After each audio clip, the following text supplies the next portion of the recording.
taking it as if it is a national contest. It's not a national contest.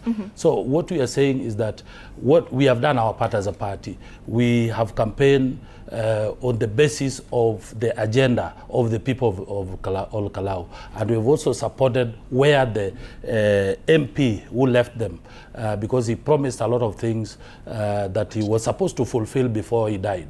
So as a party, that is why you've seen now there is a trend there is water boreholes, we are building houses. So far we have built 420 units, which we promised 2,500 units in Kalou alone. So this contest is not about the litmus test, but to some extent, we look at from the political lenses. You know, people want to weigh this with regards to the contest between the support of Mount Kenya and between the Rigathi Gachagua and William Ruto, but it is not what we can see, or from where I sit, it is not about whether the Mount Kenya people are with us or they are not with us. So what will now tell us today is the outcome of this election, whether we win, because I'm very confident that we're going to win this election, or in any case, I'm just saying in any case, God forbid, we lose this election, then it means that we shall have also spoken, because this seat was not ours. We are not defending any seat. It belonged to the Jubilee Party, and therefore it is now their discretion to defend their seat, which of course we have said even the opposition are not even aware that they are supposed to be defending their seat. So us as a national party, we have taken steps to make sure that we are part and parcel, because as a national party, we have the obligation to make sure that we have a candidate, and our candidate is very strong, not because of the influence, it is because of the agenda that we have sold to the people of Kalou. All right. And Malibe, you know, Omula says he don't quite understand my question when I talk about litmus test. And we've had about pundits saying that this could, of course, act as an inroad towards 2027. That means, of course, the litmus test that we've said about Mbere, Kasipu, Malava, and all those other constituencies that by-elections have been held. Perhaps do you agree with the sentiments that this isn't litmus test, as pundits are saying? First of all, it's not like Omulo does not understand your question. He does. He's very ignoring. Well. He does, but answering it from the position where he is, that is the answer he naturally would give. If I were in his end, I would also grope in darkness, pretend to be groping in darkness as not to understand. But he does, because at the end of the tail end, he also coils his response to a point where he comes to it. But this is it. A by-election is a local contest with national consequence. There are no two ways of looking at it, and that is why the level of investment, you've looked at over 60, sometimes 100 national leaders drawn from elsewhere, from the government side, showing up on the ground. So this election is not local, and the people of Kalou, I know for them they are choosing a representative. But the truth is that it's not always what it is. So the Kalou contest, for a lot of us, we hope that it will be the first by-election we have, because we've not had a by-election so far. All we've had are by-elections, B-U-Y. There has been a lot of acquisitions and mergers, corporate way of doing politics. Including the one taking place today? We hope that this is going to be a by-election. No, that the people, it is a he spoke, I did not interfere. No, I had so much to, I correct whatever he has done. And he does a lot of messes when he speaks, but I correct it during my time. So, until now, we have not had a by-election according to law, Article 101, 101.4, 5 and others. What we've been having is something that is unconstitutional. We've been having BUY, by-elections happening. And the side that Omulo speaks for now has actually been out there, completely steamrolling what we stand for as a country, desecrating the democracy as we know. So, yes, this election is a barometer, and that is why they are investing in as much as they have done. It is a barometer in that it will answer a number of questions. Some of them, number one, William Ruto and Rigathi Gachagua fell apart. So since they fell out, there has been that push and pull. This one gives them an opportunity to show who has got a foothold in Mount Kenya and who does not have. A lot of times when we come here to do commentary, we will pretend that Kenya is homogeneous, so it doesn't really matter where people are voting and how they behave. No, if William Ruto wins, Omolo will be here to tell you tomorrow that Rigiji does not have control over the mountain. He will tell you that William Ruto got his own votes in Mount Kenya and that the mountain is still with William Ruto. Those talking points, he has them in his side pocket. He's waiting to use them tomorrow if a miracle happens. But I know miracles do happen. There's even a church called Maximum Miracle Center. Unfortunately, in this particular one, there is no miracle. Because the people of Kalou must know that they represent much more than just choosing for themselves. It's not just about them choosing representation. The people in the opposition, the collective that is opposition, knows one thing, that we know that if today DCP wins, it would have given the opposition the much required inflection point. Because so far, government has run the opposition out of town. That's right. Wherever you go, they buy out the candidates, they buy everything, including the contestants. Let me just ask you, Anne, look at this. The MP, the dead MP, won with 24,000 votes. In one act, UDA shows up with 20,000 gas cylinders. It's going to individuals and possibly a homestead where there is a man and probably a woman. That level, that is industrial level of bribery and voter treatment. Why are we seeing that kind of reaction from the government side? Of course, it's panic. There is panic because, and probably you will allow me to give you the long form of what we see, because normally you love small clips and sound bites to go with. William Ruto had 5 things that made him president. Number 1, he had the right message for the campaign. You might not even remember what ODM was speaking about or what Azimio was speaking about, but you can remember bottom up. You can remember the message about dynasties, and so he had the right message. It was the most or rather visible message. So number 1, he had a message. Number 2, he had 2 of Kenya's biggest voting blocks. He had Mount Kenya and he had Rift Valley before he added on any other thing. Number 3, William Ruto had the church. He literally made the people from Azimio look like they were sinners when they were going to church. He had the church on his side. Number 4, he had money. And up to that point, we thought that William Ruto was a very rich man.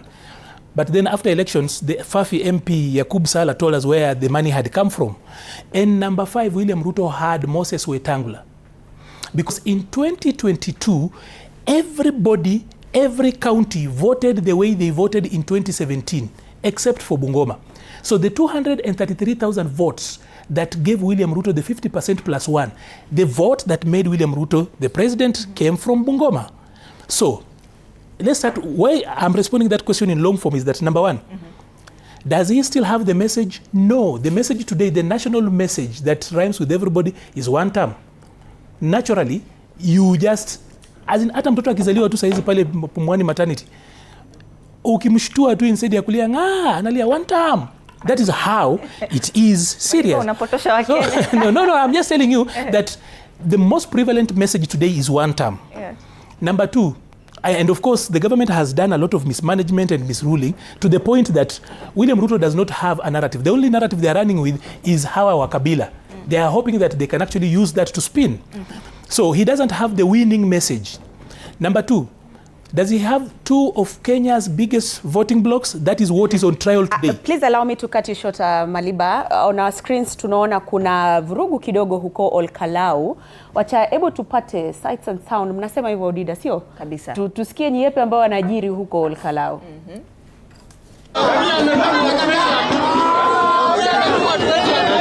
Uende wewe. Mbona usiende wewe? Hawezi amini wewe. Wote mbona wako? Mbona usiende wewe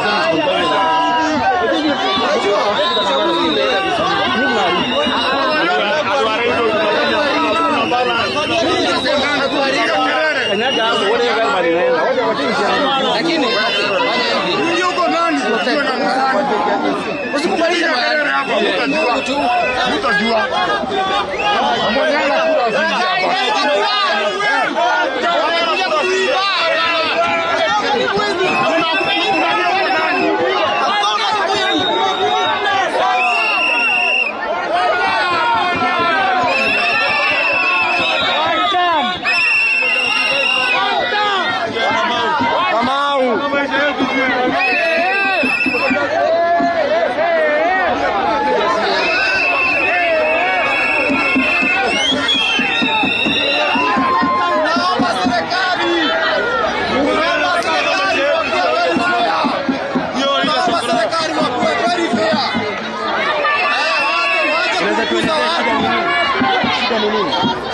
tuko hapa. Unaona tulikuwa na amani very peaceful. Lakini saa hii maaskari wameanza kutuingilia. Mbona wanatuingilia? Kalou is very peaceful. Lakini mbona askari waanze kutuingilia? Tunataka serikali tukuwe na amani, na hata kwa sababu wa Kalou tuko na amani sana. Hatujui kwa nini, lakini unajua the reason why wametuingilia ni kwa sababu ya serikali yenye iko. Unaona? So mimi naomba tu serikali waweke tu amani, na wakiweka amani hata Kalou, the whole fraternity ya Kalou wanavuruga hapa. Waimani ameshikwa. Unajua kwa nini ameshikwa? Nimeona magari. Nani? Waimani. Priscilla Waimani. Unajua kwa nini? Ni kwa sababu hayuko kwa pande ya serikali. So naomba serikali ikuwe tu very fair na wakuwe na amani venye tupata asubuhi. So naomba tu serikali ikuwe na amani, na watu wa Kalou and Raj watakuwa na amani. Thank you so much.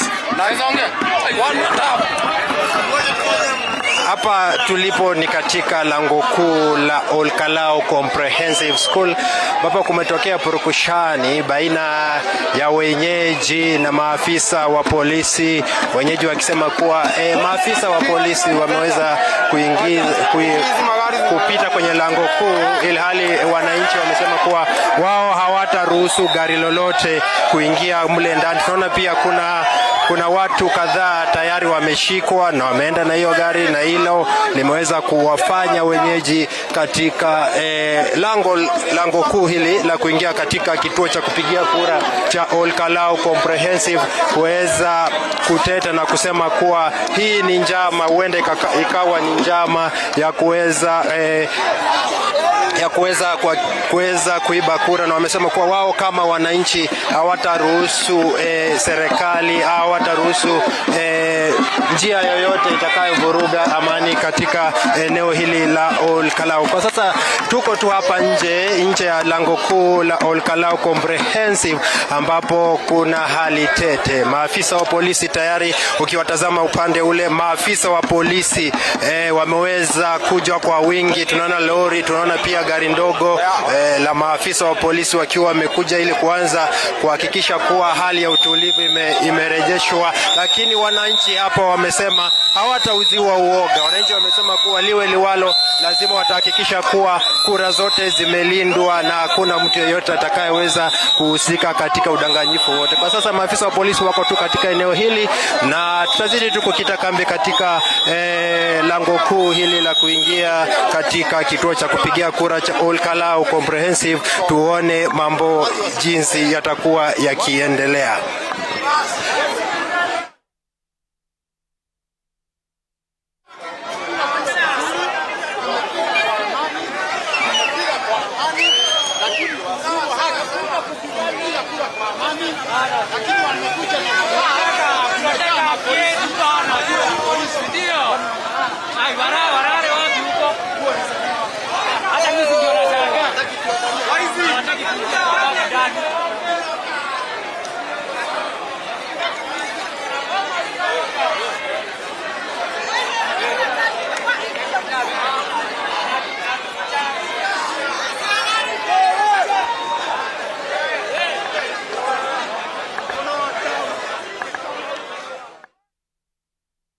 All right, that is the situation at Kalou Comprehensive School, where Laban Mohinder is at this hour. As you can see, police are trying to contain the situation on ground. Remember, security has been tight since early morning at Kalou, so we're hoping that this can be contained in due time. About 1,000 police officers, that is plainclothes, and other police officers have been deployed there. Let's listen in once again. Wananchi tunataka tujue haki yetu ni nini. Tuna haja ya batikura, bati serikali yenyewe tena ndio inakuja kuharibu kura. Ni sisi tunakupiga kura yetu kwa kaunti yetu na amani. Kwa nini tena mnafanya hivyo? Mapolisi wote wamekuja, na wote ni wazuri, wengine ni wazuri, wengine mmetutumia kama magaidi. Ndio tunasema sisi hatuangalii magari siingie hapa kwa ubaya, lakini tunaangalia tuzuie wizi. Kila mtu apate haki yake. Kama umeshindwa ukubali. Ukishinda wewe furahia, ufanyie kazi na ndio tunafanya. Hata kama ni kuangalia chini kwa wapi, tuangalie kila kitu. Lakini na sisi ndio tunauliza. Swali langu ni kwa hawa mapolisi. Mbona tumetumiwa hawa polisi wengi na hakuna vita iko hapa? Tunauliza ni ya nini? Na mbona haturuhusiwi kama raia kuangalia mpaka hizo magari ndani? Kwa nini? Hiyo tunauliza. Tunasema wakikuja wanashuka, wanaingia na miguu. Na ndio tuliagana hakuna gari itaingia. Wakifika washuke waende kwa miguu, ndio tuangalie gari kile imebeba. Lakini wanaingia kwa nguvu na gari iko na bag. Wanaingisha nini? Inaingia kwa nini? Na zile zingine hata za wakubwa wetu waziingie.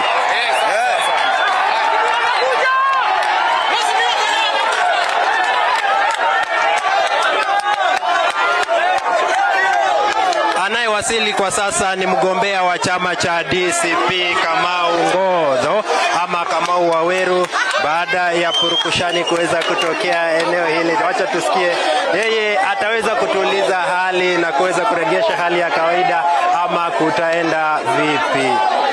Kwa sasa anajaribu tu kuongelesha wakazi wenye hamaki. Wakazi wengi hapa wana hamaki kubwa sana, wanasema kuwa hawataweza kuruhusu gari lolote kuingia katika eneo hili.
Ni makosa tuingia kwa mafunga, lakini si imetuma representative wataangalia huko ndani, siko pale kwa uwanja. Kwa hapo kwa uwanja ni mfuko tu. Wametoa ni mfuko tu. Ni mifuko peke yake. Haina shida. Sio tunasema. Tulikuwa ndani. Tulikuwa ndani. Tunataka. Sawa. Si tunataka hii gari itoke huko ndani. Ndio maana watu wako huko. Haina kitu. Huko ndani tumeangalia. Sasa hii gari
Ati? St. Joseph. Ni wapi hapo? Hapa nyuma. Kuna nini hapo? Polling station nyingine. Wanaenda kwa askari pale. Hapo. All right, that is the situation at Comprehensive school, that is the Kalou Comprehensive School, where there is a fracas there. Well, remember that IEBC had said that no vehicle will be allowed at the polling station. That, as we can see, there's a police vehicle that had made its way there, and that is what has caused the agitation from locals and residents of Kalou. Well, we are hoping that that will be contained. A heavy police presence is there. As we can see, 1,000 police officers were deployed in Kalou to maintain law and order. Najua wanasema this might be used as a way of rigging votes. They are alleging that. Yeah, so actually they are seeing it as a sort of intimidation. Lakini tutakuwa tunasubiri tu kuona kwa kweli iwapo ni kule kuwatishia wapiga kura au ni kule kuimarishwa kwa usalama. Lakini labda sasa turejeshe kwa wachanganuzi wetu hapa. Right. Na najua Omulo, unapoona hapo ni kwamba kuna hilo lori la polisi ambalo linaondoka sasa kwa sababu wakazi wameleta fujo. Wanasema kwamba tulikubaliana asubuhi hakuna magari ambayo yatakuwa kiingia eneo hili, tukakubaliana kwamba tukipiga kura we will keep 100 meters away from the polling station. Waliweza kufuatilia hilo, lakini kwa nini sasa polisi wanakaidi ile agreement ya asubuhi kwamba hakuna gari ambalo litakuwa likiingia kwenye vituo vya kupigia kura? Asante. Unajua wakati IBC ni ukweli wamesema kwamba hakuna gari imeruhusiwa kuingia pale, na wananchi wakishapiga kura waende nyumbani. Na wahakikishe kwamba kuna distance ya 100 meters. Lakini hawakusema ati gari ya polisi hairuhusiwi. Lakini gari la polisi ni gari pia. Wakati unazuia gari ya polisi kufanya kazi yake, hiyo ni obstruction. Kwa hivyo sasa labda, na umeona vurugu imekuwa kidogo na wameelewana, polisi wameondoka. Kwa hivyo hii si vurugu. Unajua polisi, nimekuambia kuna wale ambao walikuwa reserve, wamekuwa wamengojea wa replace wale wengine. Labda wamebeba mkate na soda, wataka kupatia wale wenzao, lakini vile wananchi wameamuka, kwa sababu hiyo pia ni ishara kwamba wananchi wameamuka, wanataka kulinda kura yao. Hiyo pia inaonyesha kwamba ni vizuri. Kwa hivyo kama wamekuja, nimeona hata huyo kiongozi wa DCP ameenda pale, ameongea na polisi na wametoa lori hapo nje. Sisi ile kitu tunataka ni amani. Hatutaki mtu yote aweze kusema kwamba gari ya polisi imetumika kupeleka ballot papers pale. Kwa hivyo sisi tunaambia Inspector General Police aweze kuongea na wale polisi, atoe amri kwamba kama ni polisi wanaenda kupeleka ama kulinda wananchi ama kuhakikisha kwamba kila kitu iko sawa, wahakikishe kwamba watembee, wahakikishe kwamba hakuna kitu yote ambayo itaonyesha kwamba kuna dalili ya kwa sababu wananchi saa hii wanajaribu kulinda haki yao. Sisi kama chama cha UDA pia tunataka haki yetu, na mtu wetu, mgombeaji wetu ambayo pia. Just hold that thought so that we can cross over and listen in. Bisha kwa sanduku. Sawa sawa. Na hatutaki vita. Askari tumekubaliana nao watoke wapi? Watoke hapa. Sisi hatutaki ulinzi kwa sababu hatuna vita na mtu yeyote. Ama kuna mtu anapigwa hapa?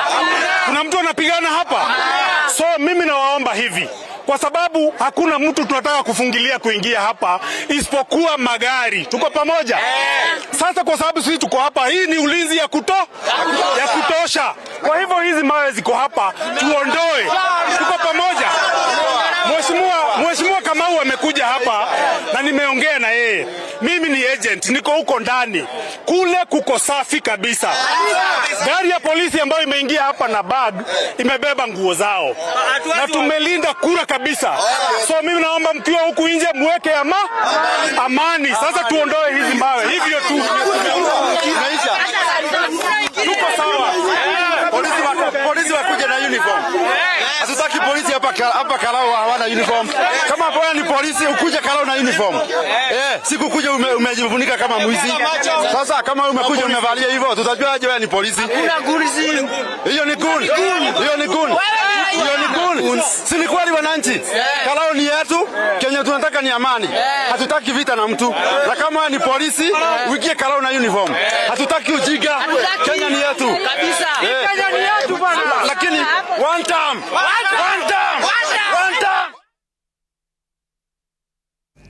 Naam, bila shaka mtazamaji, ni picha za moja kwa moja kutoka eneo la Kalou, lakini unajua kama wanahabari kidogo lazima tuhakikishe kwamba askari pia wasingishe gari zao ndani, kwa sababu ya kile kiko ndani hizo gari, na hawawezi turuhusu tuangalie gari zao. Pia wao wasingize gari zao ndani. Sisi tunataka tuwashinde na kura zetu, tutawashinda. Amani nao tutatunisha kabisa. Nao pia wasije hapa kutuwekea uoga. Hatununui uoga wao. Hatununui kwa sababu sisi tunapiga kura na haki. Hatutaki vita. Na hatupigani vita na mtu yoyote. Asante.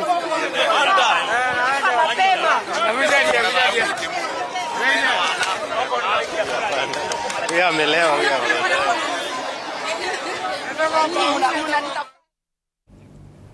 Mtazamaji, hisia zinazidi kupanda huko Kalou ambapo uchaguzi mdogo unafanyika, wagombea 9 waking'ang'ania kiti hicho cha ubunge wa nani atakayekuwa akiwawakilisha katika bunge la kitaifa, na tayari wakazi wakionekana kujawa na mori kutokana na hatua hiyo ya polisi kujaribu kuingia kwenye kituo cha kupigia kura, ilhali awali kulikuwa na makubaliano kwamba hakuna gari lolote ambalo litakuwa likiingia katika eneo hilo, na hapo wamekuwa kizungumza. Bila shaka Odida, umeona hisia tofauti, lakini unajua kama wanahabari kidogo lazima tuhakikishe kwamba yale ambayo yanasemwa hewani ni mambo ambayo si ya kufanya incitement. Kwa hivyo ndio maana unaona kidogo wakati mwingine tunashusha sauti, wakati mwingine tunapandisha kidogo. Ni picha za moja kwa moja kutoka Kalou. Bila shaka mwandishi wetu wa habari Sydney Chazima na Laban Muhinda wako kule, wanazidi kutuletea matukio hayo na matokeo kadri yanavyozidi kutokea na kutukia. That's right. Omula, before we crossed over to comprehensive school Kalou, you were saying something, and I hope you haven't lost that train of thought. Unajua nilikuwa nasema kwa Kiswahili lakini darudi kwa Kiingereza. Lakini unajua nilikuwa nasema kwamba ukiangalia wale ambao wanaongea tayari wamekubaliana. Kama watu wamekubaliana kuna polisi ama gari ambayo inaingia, na mimi nimefurahi sana na uongozi nimeona pale kuhakikisha wanaonyesha wananchi kwamba wameangalia hizo gari, wamepata ni bags, nguo za polisi.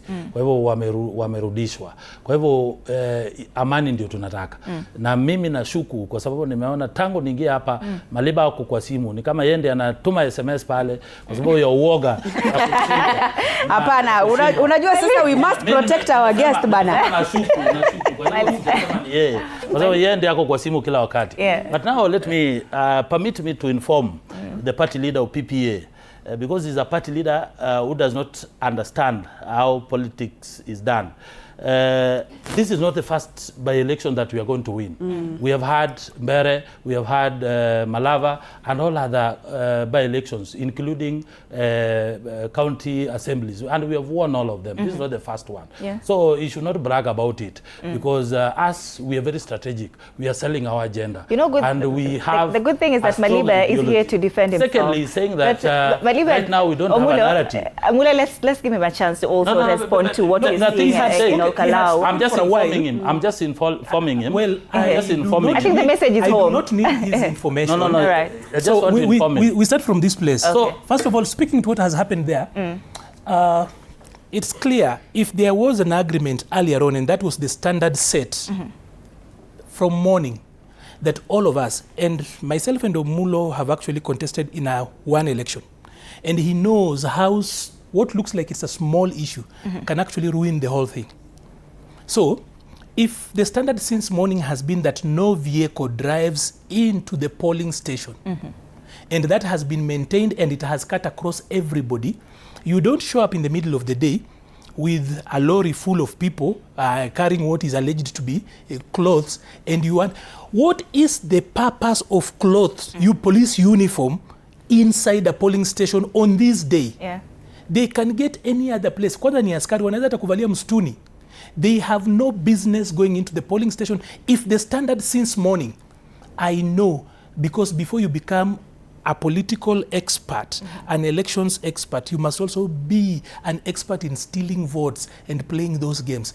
What he's just trying to do to us here is to gaslight the people. We were not born yesterday. He was not also born yesterday. At least I know him.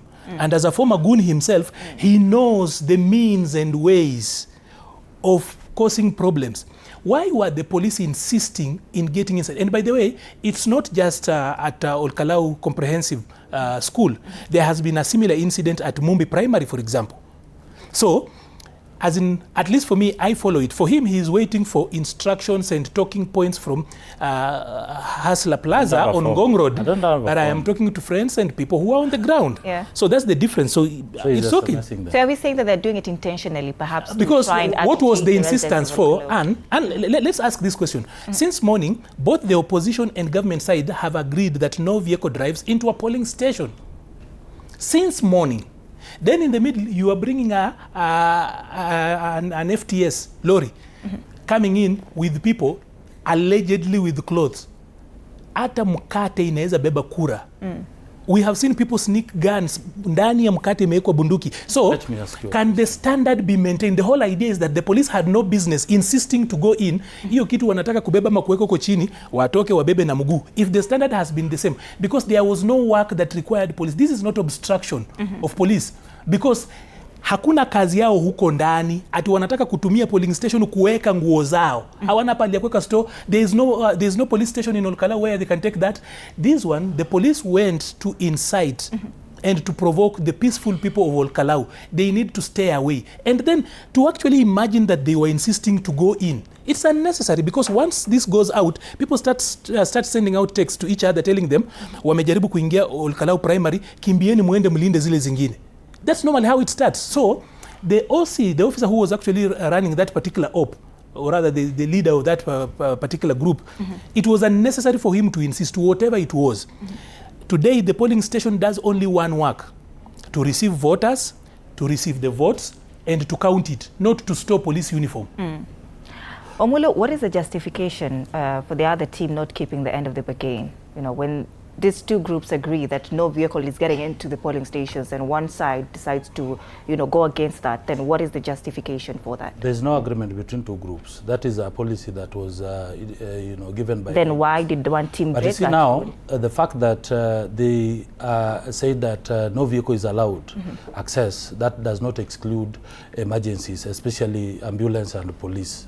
But what the work of the police, in any case, there's even in a war, there's a provision for was there an emergency access. Right now? There's not an emergency. Yeah, I'm just saying storing cloth is not an emergency.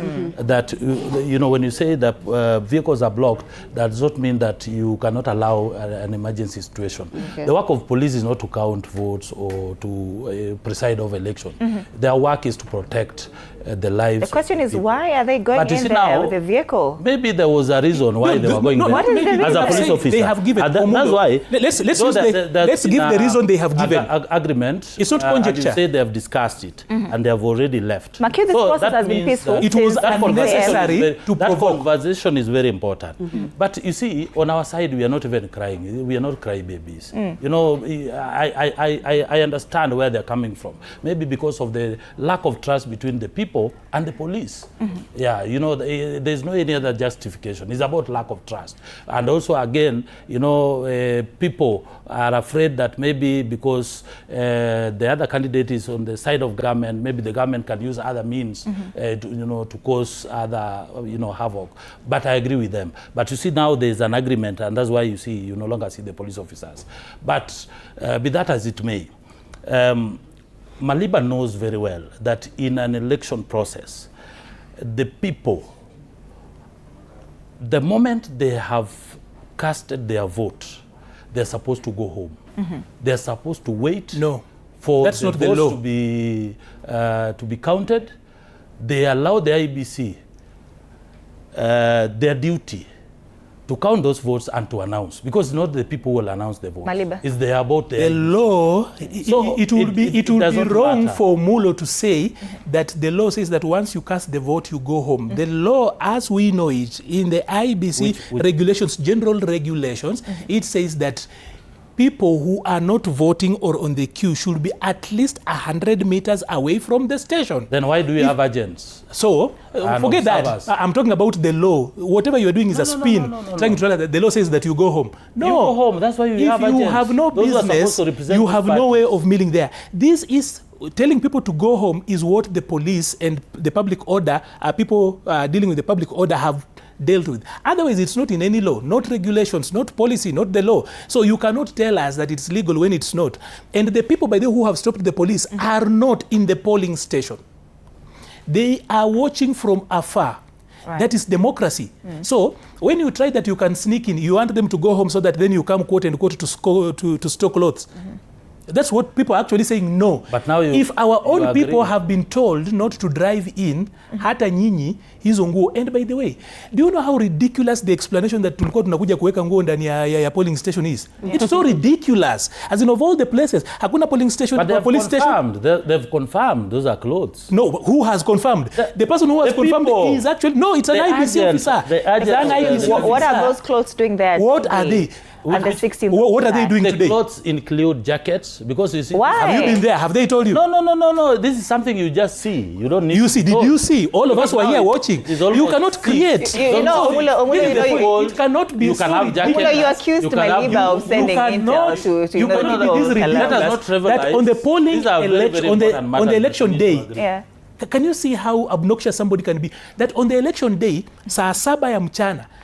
Kuanzia asubuhi askari hawako na pahali ya kuweka nguo. Sasa wamekuja kuweka kwa police station. Wapeleke police station. Kuna baridi. Askari, they have got gazetted police stations in all Kalou and all over. Wanaweza kuweka nguo huko. They can even set up their own camp. At wanakuja kuweka nguo ndani ya polling station. As in, we know that at a lunch, ikiletwa saa ile ya kuhesabu. Lunch, carrying lunch with the package, for example, allow me to use this. You can bring in votes. Imagine packaged. Imagine kama KFC lunch. It can be votes. Sasa imagine lori mzima, TFS, an FTS, imagine. And Isuzu ati nakuja kuweka nguo. Bwana, watu si wajinga hii Kenya. All right. And Maliba, I think, of course, we've all seen that the residents of all Kalou have been provoked because these by-elections have been very peaceful since morning. Yes. And asubuhi nakumbuka ukitaja, I don't know, nikuite nabii au nini, ukisema kwamba vurugu zitashuhudiwa.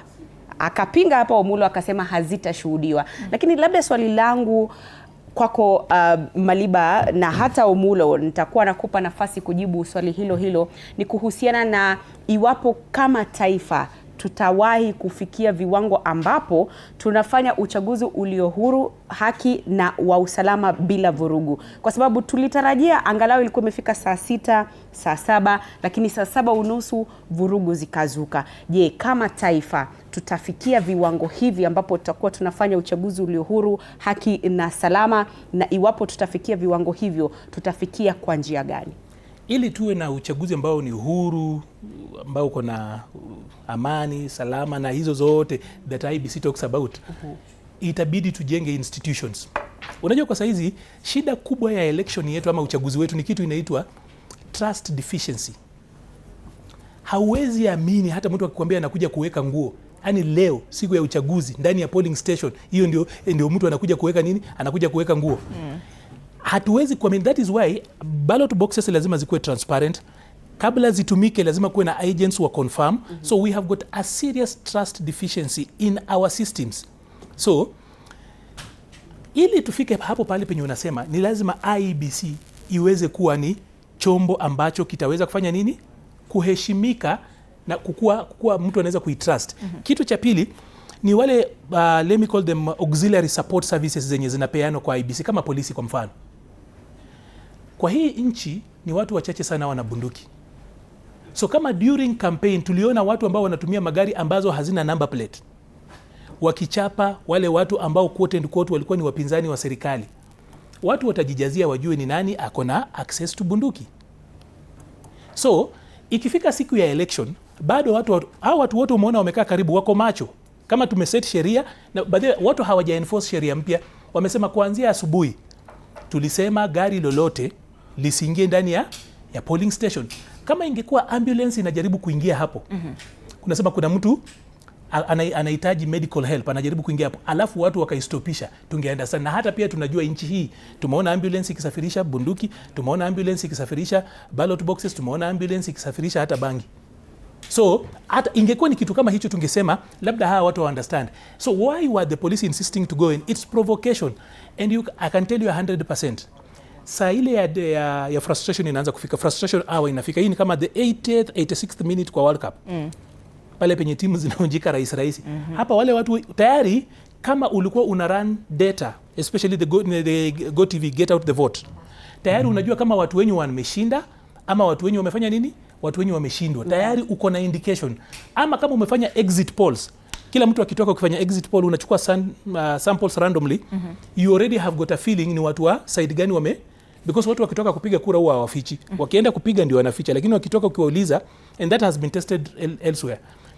Political parties do that. So saa hizi ndio unaanza kuona hizi vituko zinaanza kuwa, hizi provocations zinakuja na hizo vitu zingine zote. Watu wa Olkalau wamekuwa na amani sana kuanzia asubuhi. Hii election imekuwa ya amani kuliko ile election ya Malava.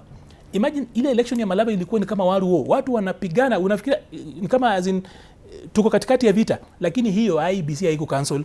Hii yenye iko peaceful, watu wa Olkalau wanapiga tu safari zao, wanachukua zawadi zile zimeletwa na serikali kwa wingi, wanasema asante, alafu mnaanza kuwaletea askari, mnapiga wapinzani. So hapa whatever is happening is a necessary provocation. The police should just respect the people of Olkalau. Okay.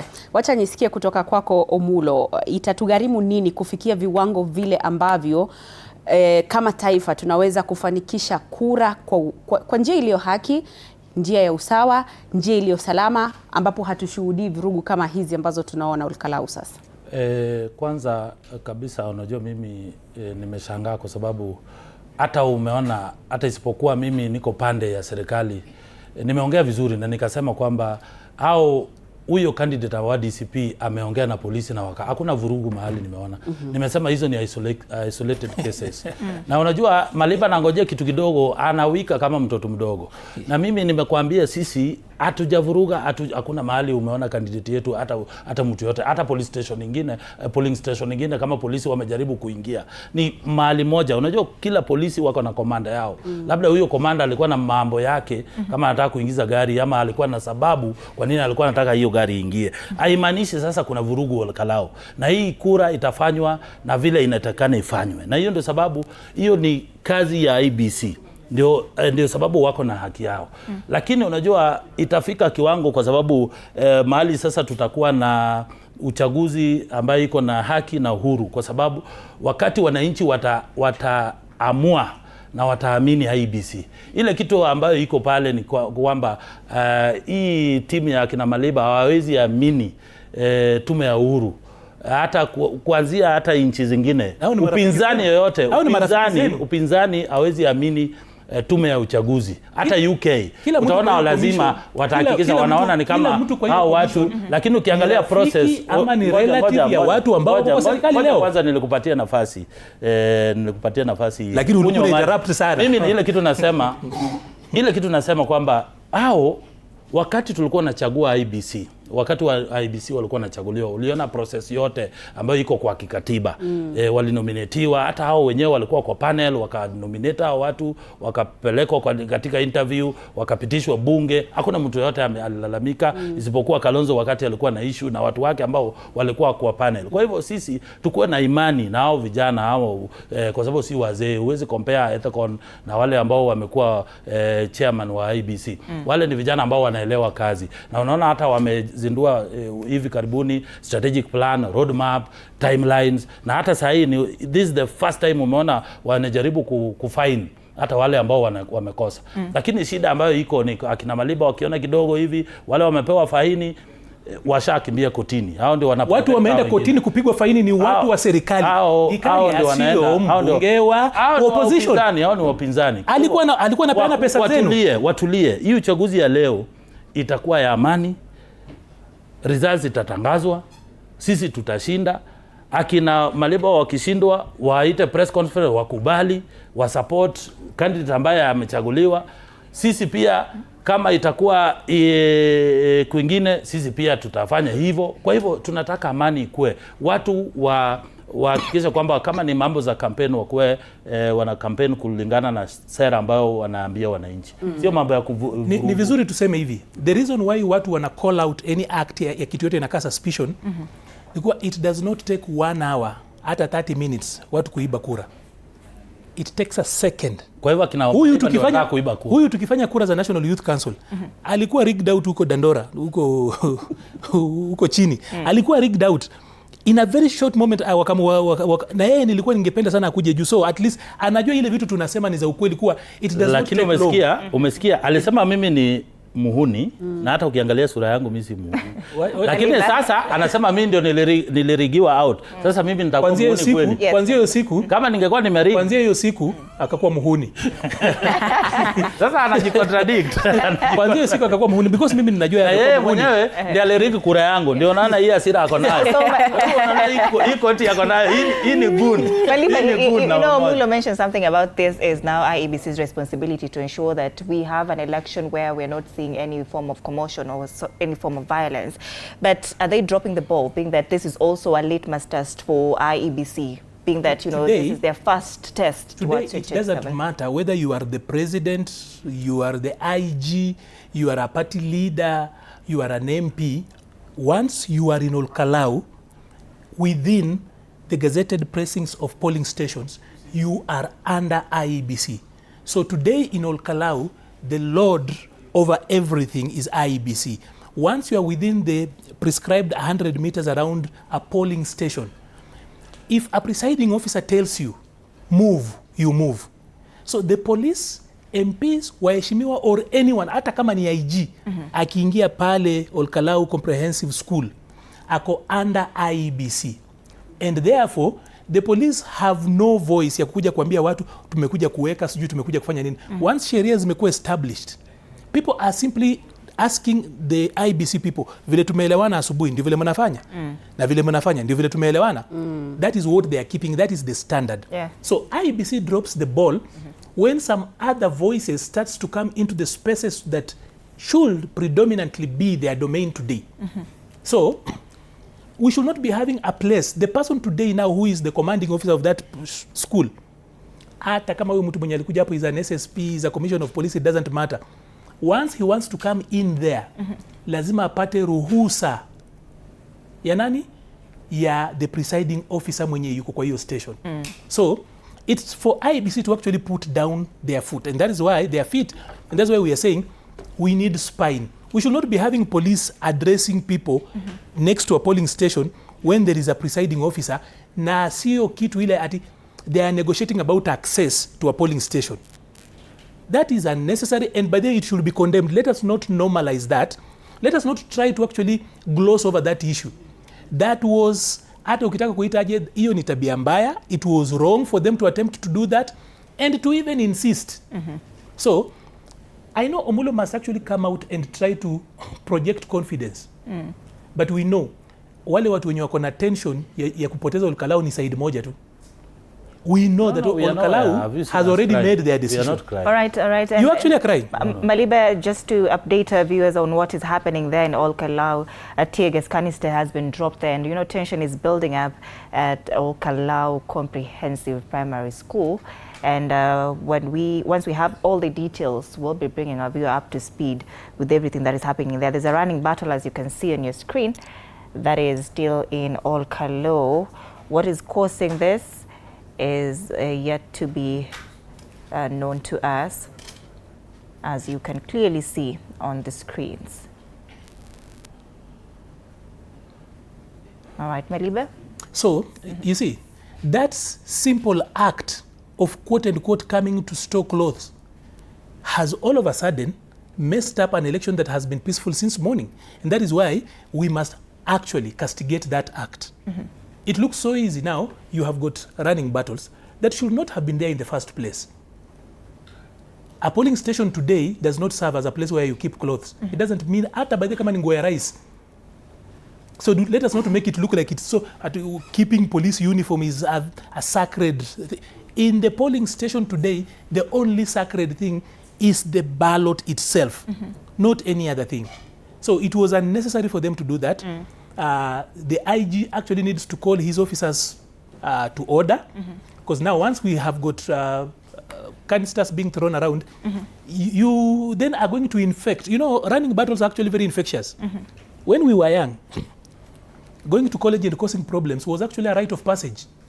During an election nowadays, once you feel like people are trying to do something, now other people start coming up. We are going to see this thing now replicate itself elsewhere, which is unnecessary. if we were to be fair, if we were to be honest, if we were to be professional, that act at Kalou Comprehensive School was unnecessary, and then with a ridiculous explanation that tumekuja kuweka nguo. No. Omulo, what do you think is causing this agitation? Because Kalou is a relatively calm area, and as we said when we were, when we were starting and when we saw this tension happening there, we say that when this exercise began, they were lining up by 5:30 a.m. when we began this coverage, and it was a peaceful process. So what is causing this agitation at 2:10 p.m.? I think the police have obligation to make sure that there is law and order, because if we all agree that there are no vehicles allowed within the polling centers, that should be the case. And at the same time, people should also keep 100 meters. The police must make sure that they enforce that order. If it's about 100 meters, it's about 100 meters. Because now the IBC have a time span from 8 to 5. People are still voting. So there's no reason or point where people are mobilized to come in the pretext of protecting their vote. That should not be the case. So I agree. Just hold that thought. Just hold that thought. Let's cross over there.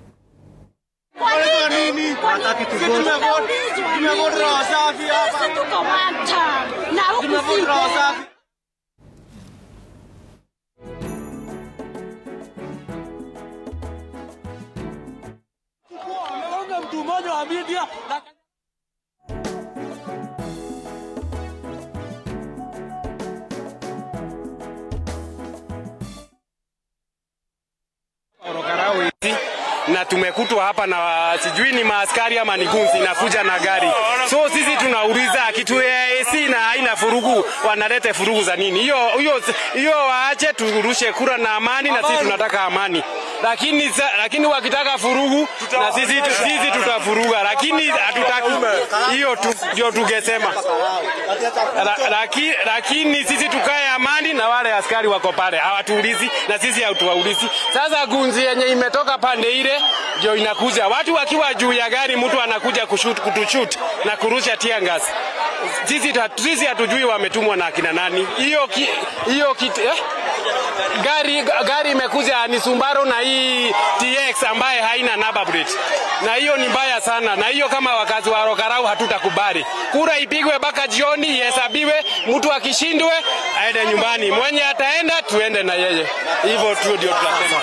Otherwise sisi ni watu wa Kalou, na kitu ya kwanza tumesikia vibaya sana. Tunakuja tunapigwa, tumetulia vizuri, tumepigwa na mawe, tumepigwa na tear gas, malisasi, na kuna watu wa media wameumia. Sasa sisi tunauliza Masai songe haraka, kukue na giza, tuhesabu votes, twende hapo pengine. Otherwise hapa tunapenda hii serikali, lakini serikali mnatufanyia mambo mbaya sana. Tuko na amani sisi. Sisi ni watu wa amani, lakini polisi wanakuja wanaanza kupiga watu. Mtu anatoka kwa gari anatoshana hivi na mti ya jebe. Anaanza kukibisha raia. Hana uniform. Huo ndio kwa hana. Kizetu hatuna bana.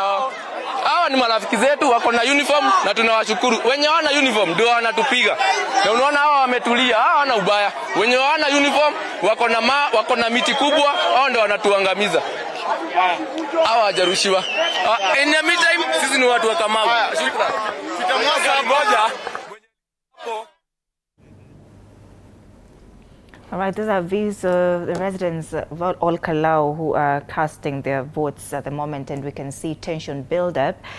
Just a disclaimer, we do not hold those views as a TV47. What we're doing is bringing you up to speed with everything that is happening as regards all Kalou by-election.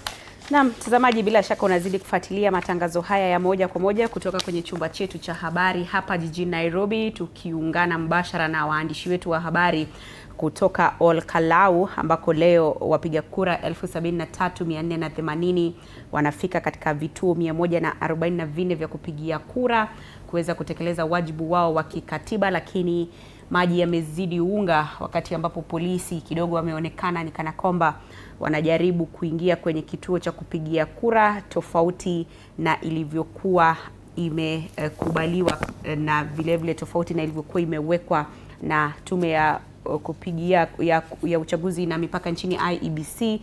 na sasa wananchi wakapandwa na mori. Hebu tusikize wanasemaje.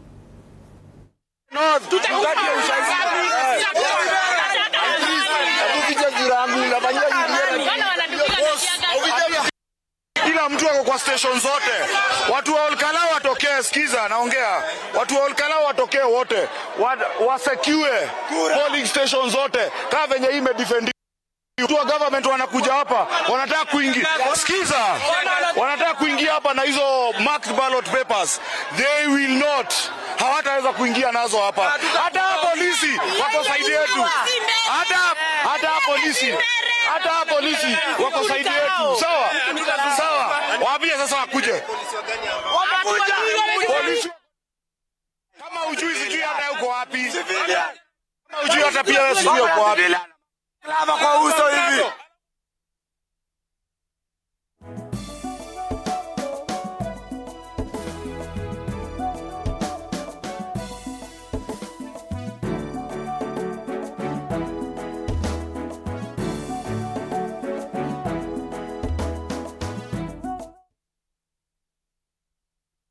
Unavyoona kwenye kiwambo chako ni kwamba hali si hali huko Kalou, kwamba shughuli ya upigaji kura kidogo inaonekana kuingia doa, ambapo wakazi sasa wamepandwa na mori kutokana na hali hiyo ambayo ilishuhudiwa awali, na sasa wanakisia kwamba huenda pia kuna wahuni ambao wameletwa kuweza kusambaratisha shughuli hiyo. Na ni mjadala ambao tulikuwa nao awali hapa studioni, na pia tukaangazia ile ripoti ya Kofi Annan ambayo ilikuwa inaonyesha kwamba Kenya haijawahi kufanya uchaguzi bila kushuhudiwa vurugu, na ikasema kwamba mwaka ujao wa 2027 inakisia kwamba kwa 84.1% huenda vurugu zikashuhudiwa. Na nakumbuka vizuri sana Omulo ukisema kwamba Kofi Annan Foundation bado wako kwenye ndoto.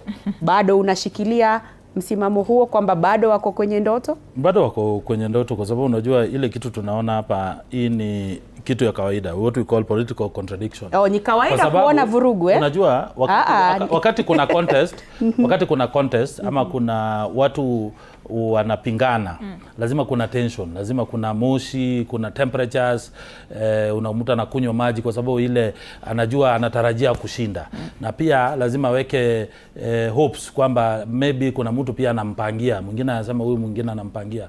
Lakini ukiona hao wenye wameongea pale wote ni kama it is the responsibility of politician, wale ambao wanawania na wale wako na hao vijana waongeleshe kwamba after uchaguzi, wamefanya uchaguzi, nitakana sasa waondokee na IBC ifanye kazi yake, kwa sababu unajua labda nikukatize kidogo unajua the reason why we are seeing the youth right outside the polling station ni kwa sababu wako na trust issues, na ni trust issues kwa sababu si mara moja si mara mbili ambapo wameshuhudia swala hili la kuibiwa kwa kura. Kwa hivyo ndio maana baada ya kupiga kura wameamua let's keep a distance, wameenda pale nje ya kituo, na true to their instincts polisi wakaja na gari lao wakitaka kuingia kwenye kituo cha kupigia kura, tofauti na jinsi ambavyo walikuwa wamekubaliana awali.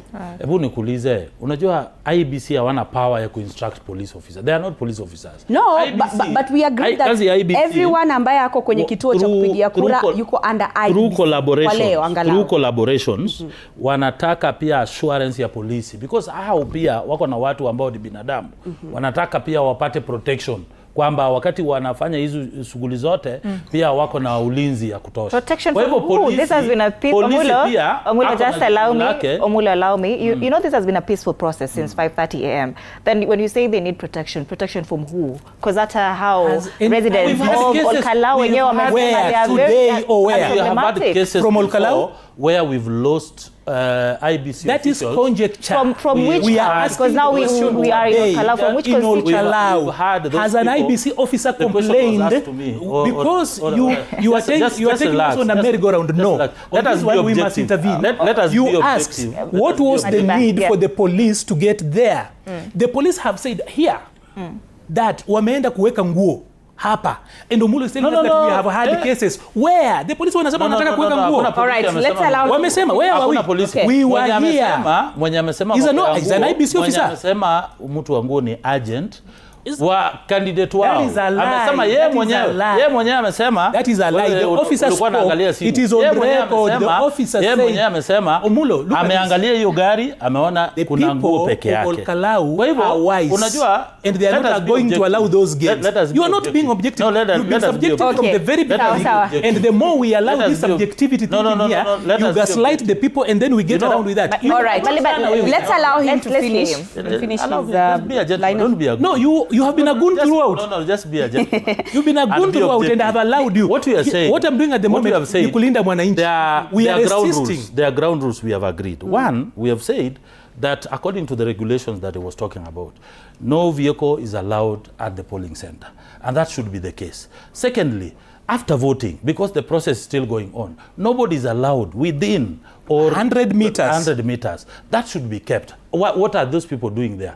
That's why I'm saying it is the responsibility of these politicians to talk to their people, to stop mobilizing and threatening the IBC officials. Who has threatened an IBC official? The work of the police is to ensure that there is law and order. This is a spin. But there were no chaos. Threatened an IBC official. It means that their presence alone is to ensure and to assure the people that there is peace, there's order, and there's protection. Okay, probably we need to address this before we forget it. You know, we are talking about a present real, and it's being live, a situation that we are seeing beamed on TV. And then he's giving us case studies but you see, scenarios you see what the candidate elsewhere. is doing. You see what this the is the thing. doing. Hold your thought. That we have been here. You actually are behaving as if you're IBC and you are not. So we have been here. We saw what actually happened there. That since morning, no one is allowed to drive into the polling station. And there's no vehicle so far. And then he tells you that they are a party of the rule of law, yet he tells you that IBC has no power to order police officers. And I have just told him and explained to him, this one is not a stupid person, he's a learned person. At the moment, he's almost completing his law degree. So he's not like he doesn't know. And he's an experienced politician, so he knows that within the polling station, the final word comes from the presiding officer, the IBC person. So when we see police officers coming in and explaining to the people why they should sneak in a vehicle, when the standard since morning has been that no vehicle drops in, he's bringing in cases and trying to inflate, you know, these basic spins, you know, kindergarten type of spins, that there have been cases where officers have been threatened. Has an officer been threatened in Kalou? No. What have the police said? And you are here seated. While you are there, those people at Hustler Plaza sending you texts. Let's cross over to Kalou. The police officers said they wanted to keep close. Just hold on, Mr. Goon. You are the goon. Hawezi zuia mtu wako na bunduki kuingia. So tukashangaa pia sisi tutafute bunduki. Honorable members are guarded by police officers like you. There's nothing honorable about them.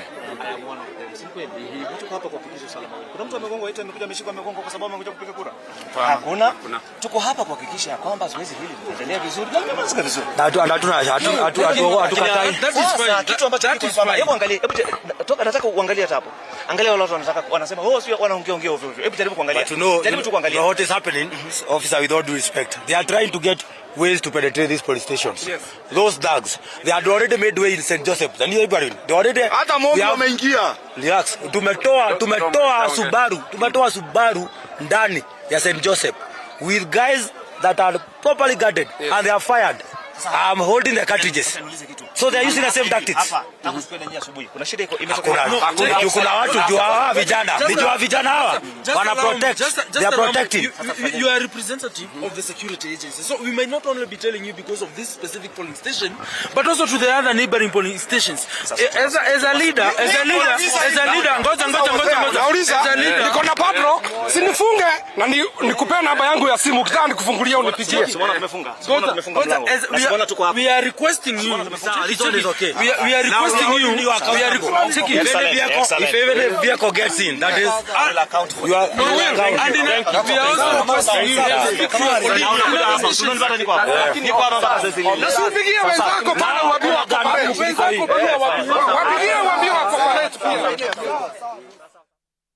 All right, that is the situation at Old Kalou Comprehensive School. We see some pockets of tension there, and of course we'll be going there any moment just to get a feel of what is happening there and what is causing that tension. Malibe? So I needed to actually say this. Yeah. Number one, as a self-appointed spokesperson of Linda Mwananchi, self-proclaimed. Yes, because he declared me the spokesperson of Linda Mwananchi, and I have gladly taken it up. Are you? Since he says, why should I say no? If he insists. Like that. If he insists, why should I say no? Say so let's say this. We in Linda Mwananchi believe one thing, that every day sisi viongozi wa Linda Mwananchi tunalinda mwananchi isipokuwa siku moja, siku ya ballot mwananchi anajilinda. So what is happening in Old Kalou is properly within what Linda Mwananchi believes, that on the day of the ballot, the sacred day of casting your ballot, wewe kama raia unajilinda mwenyewe. Na raia wa pale Old Kalou wamefanya kazi nzuri sana. Number one, they do not have a problem with IEBC. They don't even have a problem with the people who are queuing in to go and vote. They have no problem with anything happening within the polling station. Their only issue is this: if somebody comes in contrary to what has been agreed on, now we've just learned that it's not just the lorry that we saw here at Old Kalou Comprehensive School. Initially I had mentioned that at Mumbi Primary School there had been a similar reported case. Now we are being told a Subaru with the people who are masked had actually gone in and they've even discharged a cartridge. So this is the point, that it's these things that look like they are mundane, harmless, small things that then provoke what we are now seeing. The people of Old Kalou have been peaceful since morning until police officers who are not responding, and up to now, and that is why I actually was interjecting when he spoke. He was giving us textbook answers about there have been cases where officers are threatened. There is no such case in Old Kalou. There have been cases where he's giving us textbook answers. He's going off the shelf and buying explanations. You know, that is forum shopping. We are here to respond to what is happening at the moment. And what is happening is that voting has been going on well. The people have actually been keeping their 100 meters perimeter. There has not been a complaint until police vehicles started to appear like they want to get into police stations. We already know that part and parcel of what formed the petition in Mbeere was that there was storming of police stations at the tail end of voting. That is what the people in Old Kalou are guarding against. Kama tumeelewana asubuhi, gari yoyote isiingie. Isiingie. And I want to, please allow me to remind Umulo here. My brother, today is an election day in Old Kalou. The polling stations are gazetted. The only thing that is happening in those polling stations, and the priority in those polling stations, is to cast the vote and to count. Keeping clothes, police uniform or whatever in polling stations is not a priority, and that is not where police can actually be keeping their wares. They can keep it elsewhere. People are simply asking, vile tumeelewana asubuhi mnafanya na vile mnafanya ndio vile tumeelewana. Keep police vehicles away from the polling stations, because number one, they are not responding to anything. What is this situation they are trying to create? What is this environment they are trying to create? Why are they insisting? The people have said, sisi watu wetu waingie na gari, watu wenye waingie na gari, nyinyi mnakuja kuingia na gari kwa nini? Why is it so much of an issue for the police to abide by that? And they are not responding to an emergency. There is no IBC officer who is under distress. There is no one who is sick. You know, we should be arguing about things that make sense. Like, for example, somebody has fainted in the polling station and people are unable to carry him outside. We need an ambulance. But we are fighting for a police vehicle to come in at askari waweke nguo yao. Kwani ndani ya gari wameshindwa kuweka ni nini wanataka kubeba ndani ya gari ndio waweke nguo? Omulo, he said, you know, IEBC officials, they require protection. Protection from who? We've just talked about goons. We are talking about Old Kalou. You are aware that goons is currently an issue.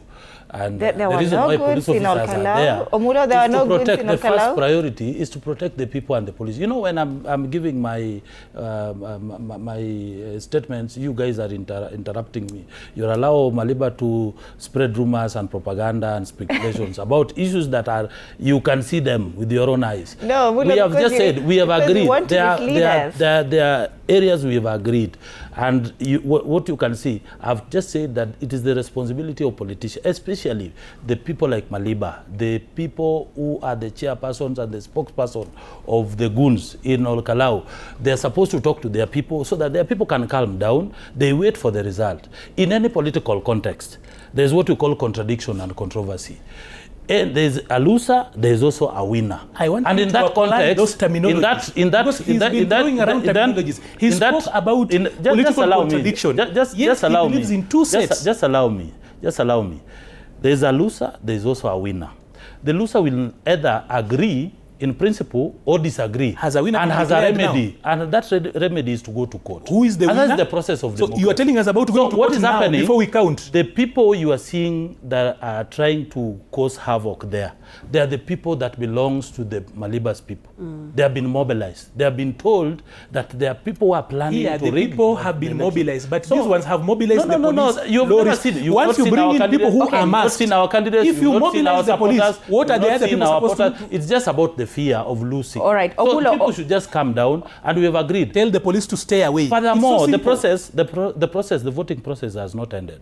So let's just allow the process to end, so that they can also protect their vote. After 5, they will be allowed to sit there and move around and see whether there are people who want to fix some few things. They should sit there. But after 5, not now. Allow IBC to do their work. Omulo Kalou. IBC from doing its work. It is the people. Let's get this clear.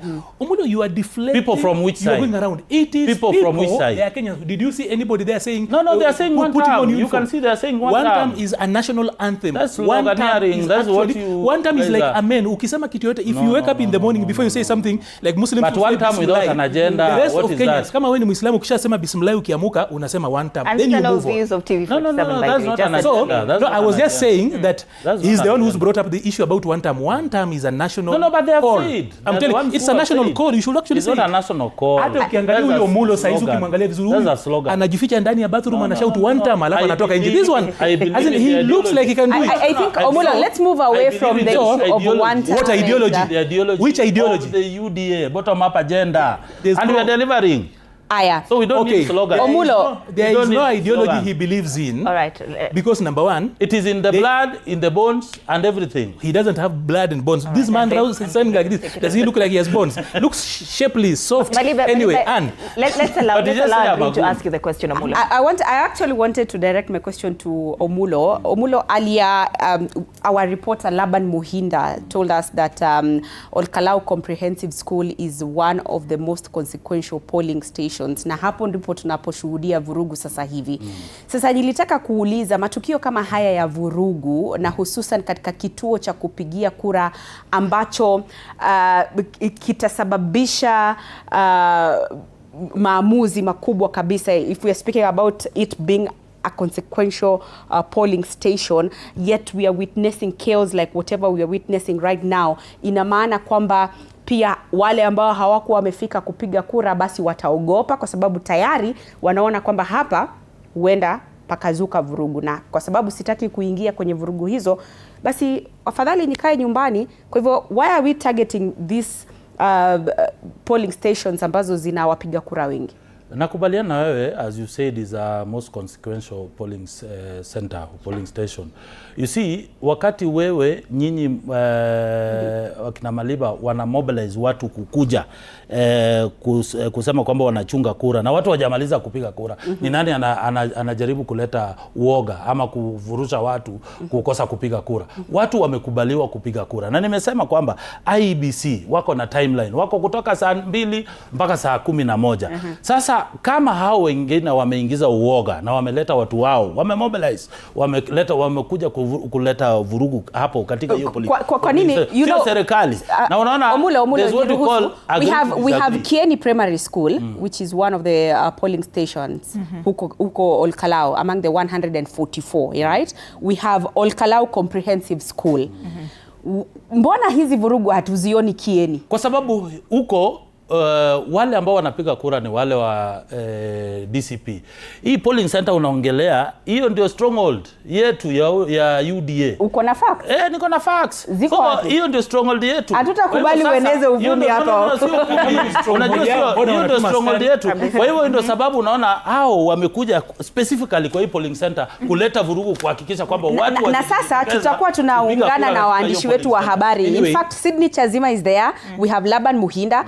Watatakuwa wakitueleza iwapo Kalou Comprehensive School ndio stronghold ya UDA au stronghold ya DCP. Wakati tutafanya hesabu utaona sisi tuko na kura mingi. And of course the DCP candidate Sami Kamau voted at that school. Because na amekuja na supporters. Comprehensive primary school. You know, like Sami votes at that particular place. And then Omulo wants to tell you that is their stronghold. Number one, let me tell you what is happening. That the people of Kalou learned from what happened in Mbeere. They learned what happened in Malava. That is why, number one, they are not allowing violence. You have not seen people roaming around with Mipini and everything else terrorizing people like was happening in Malava, where people were being abducted and fought. The people of Kalou learned from that. The people of Kalou also saw what happened in Mbeere, where a number of times there were breaches into the polling stations. And that is what they are actually standing up against that. That no one is allowed to breach a polling station unless you have come to vote or you are an IBC officer. Until now, you have not seen IEBC do a statement and say, our officers are under siege. It is Omulo who is speaking on behalf. By the way, you are not even the spokesperson of UDA. And you are here pretending to be the spokesperson of IEBC. As in, a man can dream, but not that far. That is a bridge too far.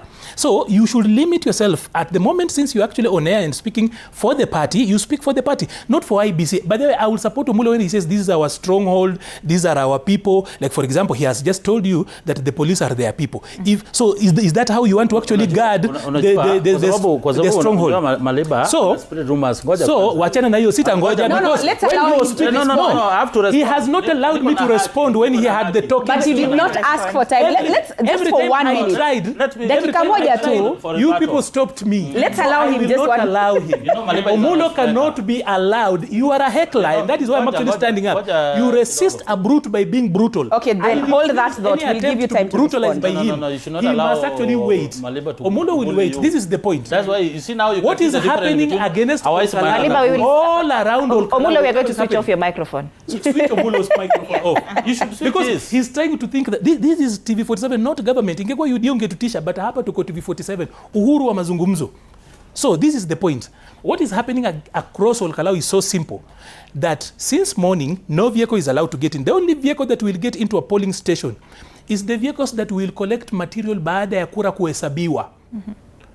Otherwise, since morning, no vehicle is allowed in. Whether it is to bring police uniform, which is a very ridiculous excuse to give, whether it is to bring lunch, whether it's to bring bread, ukileta chakula tunaangalia hapo nje, unaingia na chakula yako. So Mulo, no vehicle. It is a very basic thing. Simple. Let police stop sneaking in their Subarus and their lorries into polling stations. Waache kuchokoza watu wa Kalou. Watu wa Kalou wamekuwa na amani kuanzia asubuhi. Omulo, hiyo sio kitu ngumu tunaomba. Is that so hard for you people to just follow that? Omulo, you can now respond. You see, Maliba is right that I'm not IBC. But you're speaking for the only thing that I do, I speak the truth. What we call facts speaks for themselves. Secondly, I'm here.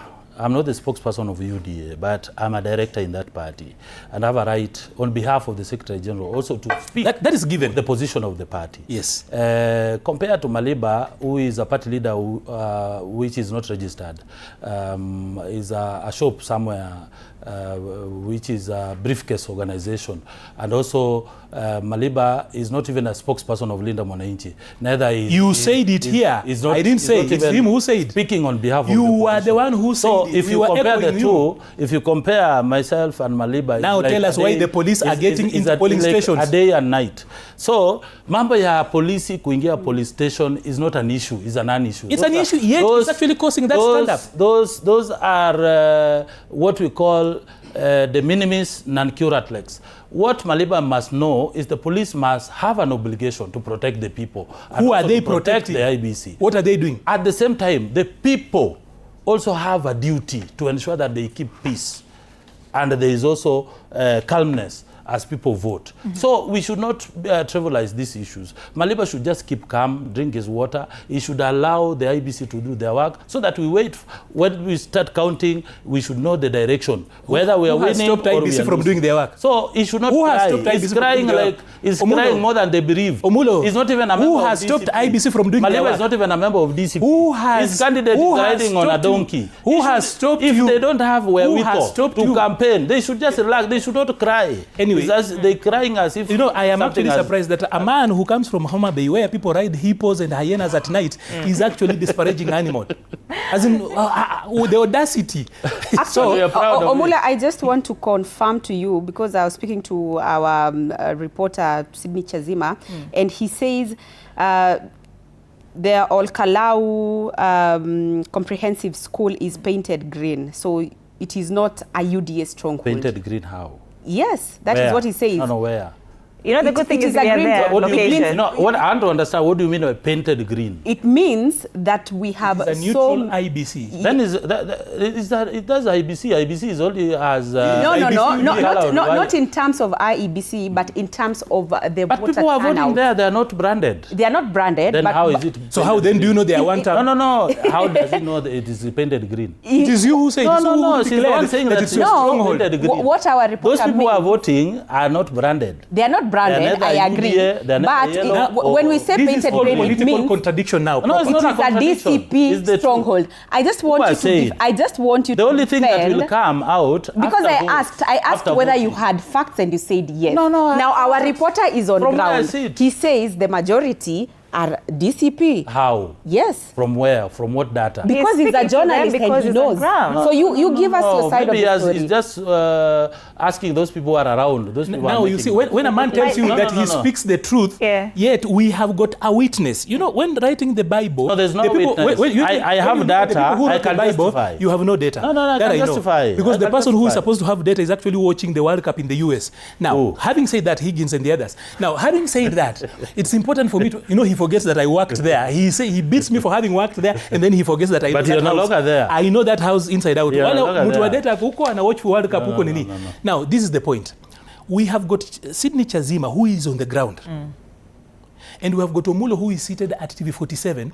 Now, Omulo is actually telling the person who has been there. You know, when the Second Nicaea Conference was compiling the Bible, there was the issue about the people who wrote this particular literature. Were they with Christ? Were they during that particular time? So Omulo is not on the ground and he's contradicting you. No. I've not contradicted what I've said. Somebody who is they are painted green. He says, that is where I have a problem. Omulo, you know you are running away from the reporting. I just wanted the language you use. I just wanted you could have just said. It is the same thing, no, you right? could have just said maybe the most supporters come from DCP. Not that the whole place. It's one and the same thing. No. When you say it's painted green, it means that either those people are there are green, they are. But we've been following, and voters are not branded. No. And then in fact, you cannot. it's not allowed. You cannot justify. Can you justify that comprehensive? What will prove? The sad thing. We just wait after 5. We just wait after 5. What will prove? After counting the votes. That's when do polling stations close? The strongholds, because voting is secret. So that is when we'll know whether they are supporting DCP or UDA. All right. That is now when we can. That's quite in order. Now, Omulo, I just want you to only green that is there. Look at this. Green that is there. Let's have some order. Just a moment. Maliba, just a moment. And you can. Don't be a heckler. No, he has been. What you are saying. Just a moment, gentlemen. I am informed. Or you want them to switch off this microphone? You asked me that I can actually inform him. Can I inform the debate? Allow me to inform the debate. Before you brought in Sydney Chazima's statement, Maliba, just a moment, Maliba. He had said that is their stronghold. Yes, in fact, I was just looking for him to justify that statement because we have our reporter on ground, and that is what he says. Kwa sababu ni mwanahabari jamani. Tutamweka live on air. So now you justify, Omulo, you justify your statement that Kalou Comprehensive I don't have a problem. Is a stronghold for I don't you. have a Simple. no. I don't have a problem. Did you say he has a problem? No. He's running away from I things, said but no. it's okay. Not. I'm not running away. You've confirmed with him. Huh? Yes. The only problem I have. You also is have your statement. agents. You only Is your statement. When you say the place is painted green, that is now where I have a problem. That is But where how is it painted? When it is painted yellow, it was okay. Painted green. When he said that it's you painted cannot yellow, it was justify. okay. You cannot prove. So let us wait until now. Maliba, you were saying the sad part, and then I just wanted to tell you that the sad part is that this man is originally a trained teacher. This is the person who should be helping people understand. Yeah. And he is here himself refusing to understand anything that does not look like the script he came with. Having said that, you cannot force me to the debate, of course, is true. You see, like that donkey, you're actually thrashing around there. You can take a donkey to the river, but you don't force it to take water. So that particular bit we understand. This is the point, that a lot of times we get into these contested spaces over very mundane and terrible things. That is why the people of Kalou do not understand why, if we have agreed that no vehicle goes into a polling station and there is no emergency in the polling station, IBC is not at a crisis, you cannot tell us, sasa umeleta gari kuweka nguo. Those are they look like mundane things, but those are the strategies of how people dent the trust that people have. We have got a regime that promised 282 promises. They have fulfilled about 32, ran away from 44. Of course, I will give them a mark because there are 146 that are ongoing. A lot of times, this government has told us we have not arrested so-and-so. As in, it's a government that has got a lot of contradiction. So Omulo wants the people of Kalou today to forget all that contradiction and just move on. This thing is so simple. The police should keep away their vehicles. But there, no one has stopped the police from going into polling stations. I don't know whether you guys have realized that. That is not in contestation. No one has stopped police from entering even polling stations. No one. People are simply saying no vehicles. What role are these vehicles supposed to play in polling stations at this hour that we are forcing that? That's the point. If the police come, wasimama hapa nje na kila mtu askari na bunduki yake waingie hapo ndani, wafanye kile chenye wanataka, no one has stopped them from doing that. Omulo, the argument out here is very basic. Since morning, no vehicle is allowed to get into the polling station because we learned from the past. And no vehicle has entered there. So they wanted to force. Problem. You're arguing in as Mumbi a lawyer primary, now. they breached. I want us to argue based on what we are seeing on ground. Clearly, we saw a vehicle that was trying to get in. That is the police vehicle. And the question once again is that justified? The entry of that vehicle into the polling station at Kalou Primary School? There's no justification because I've not seen any police spokesperson talking about any justification. What we have seen is that a police vehicle was trying to enter and we don't know the reason why they wanted. They stated. Now they have discussed with the people there, including the leadership of DCP, the person who is contesting, not Maliba, and they have agreed and they have moved back. That's the story. So what we are saying, whatever, in any political context, in any democracy, there's a law of unity and the struggle of the opposite. What happens there, the nexus between politics... No, let's allow him to respond, Maliba. Just allow me. Throwing around terminologies for purposes of running... No, Maliba, let's allow him to respond kindly. Just allow me, my friend.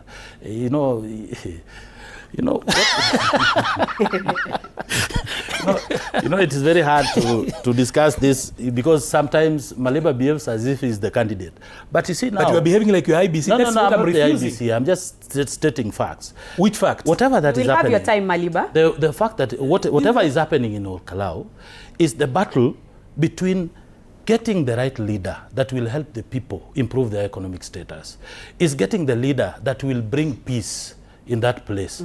So replacing that has escalated to a national issue. That's why I'm saying it's a struggle of the opposite. Because now the big people, what we say, the big people are coming in to influence the outcome or the perception of the political behavior of the people of Kalou. Now the police officer are coming as a neutral arbiter because now they're the people who are sitting at the center to ensure that there's a balance of peace, the balance of democracy, and also the allowing IBC to do their work. And that's why I said earlier that IBC has no mandate, or do they have any power to direct or instruct police officer Because police officer has a person who is in charge, who is called the Inspector General, who, according to the Constitution, not in a polling gives station, administrative instruction for the police officer to ensure not that they maintain in a polling station, law and order. So in that case, whatever you are seeing, it is normal, according to me. That's what I said, because you must see such kind of things. Because there are people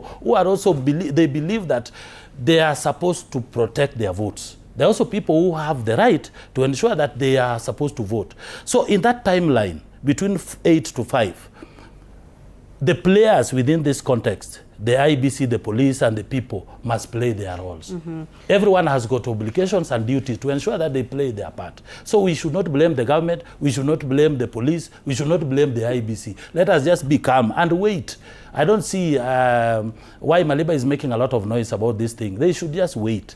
Because you see, there's a sign of losing. If someone is losing, then they will start blaming anyone. They blame Omulo, they blame UDA, they blame IBC. All right. Omulo, I want us to, it should not be the I want case. us to move away from this conversation now. A question will be now, is it a do or die for President William Ruto and DCP leader Rigathi Gachagua? Maliba. I don't think, Anne, that is even a question to ask. Let me tell you this. Why not?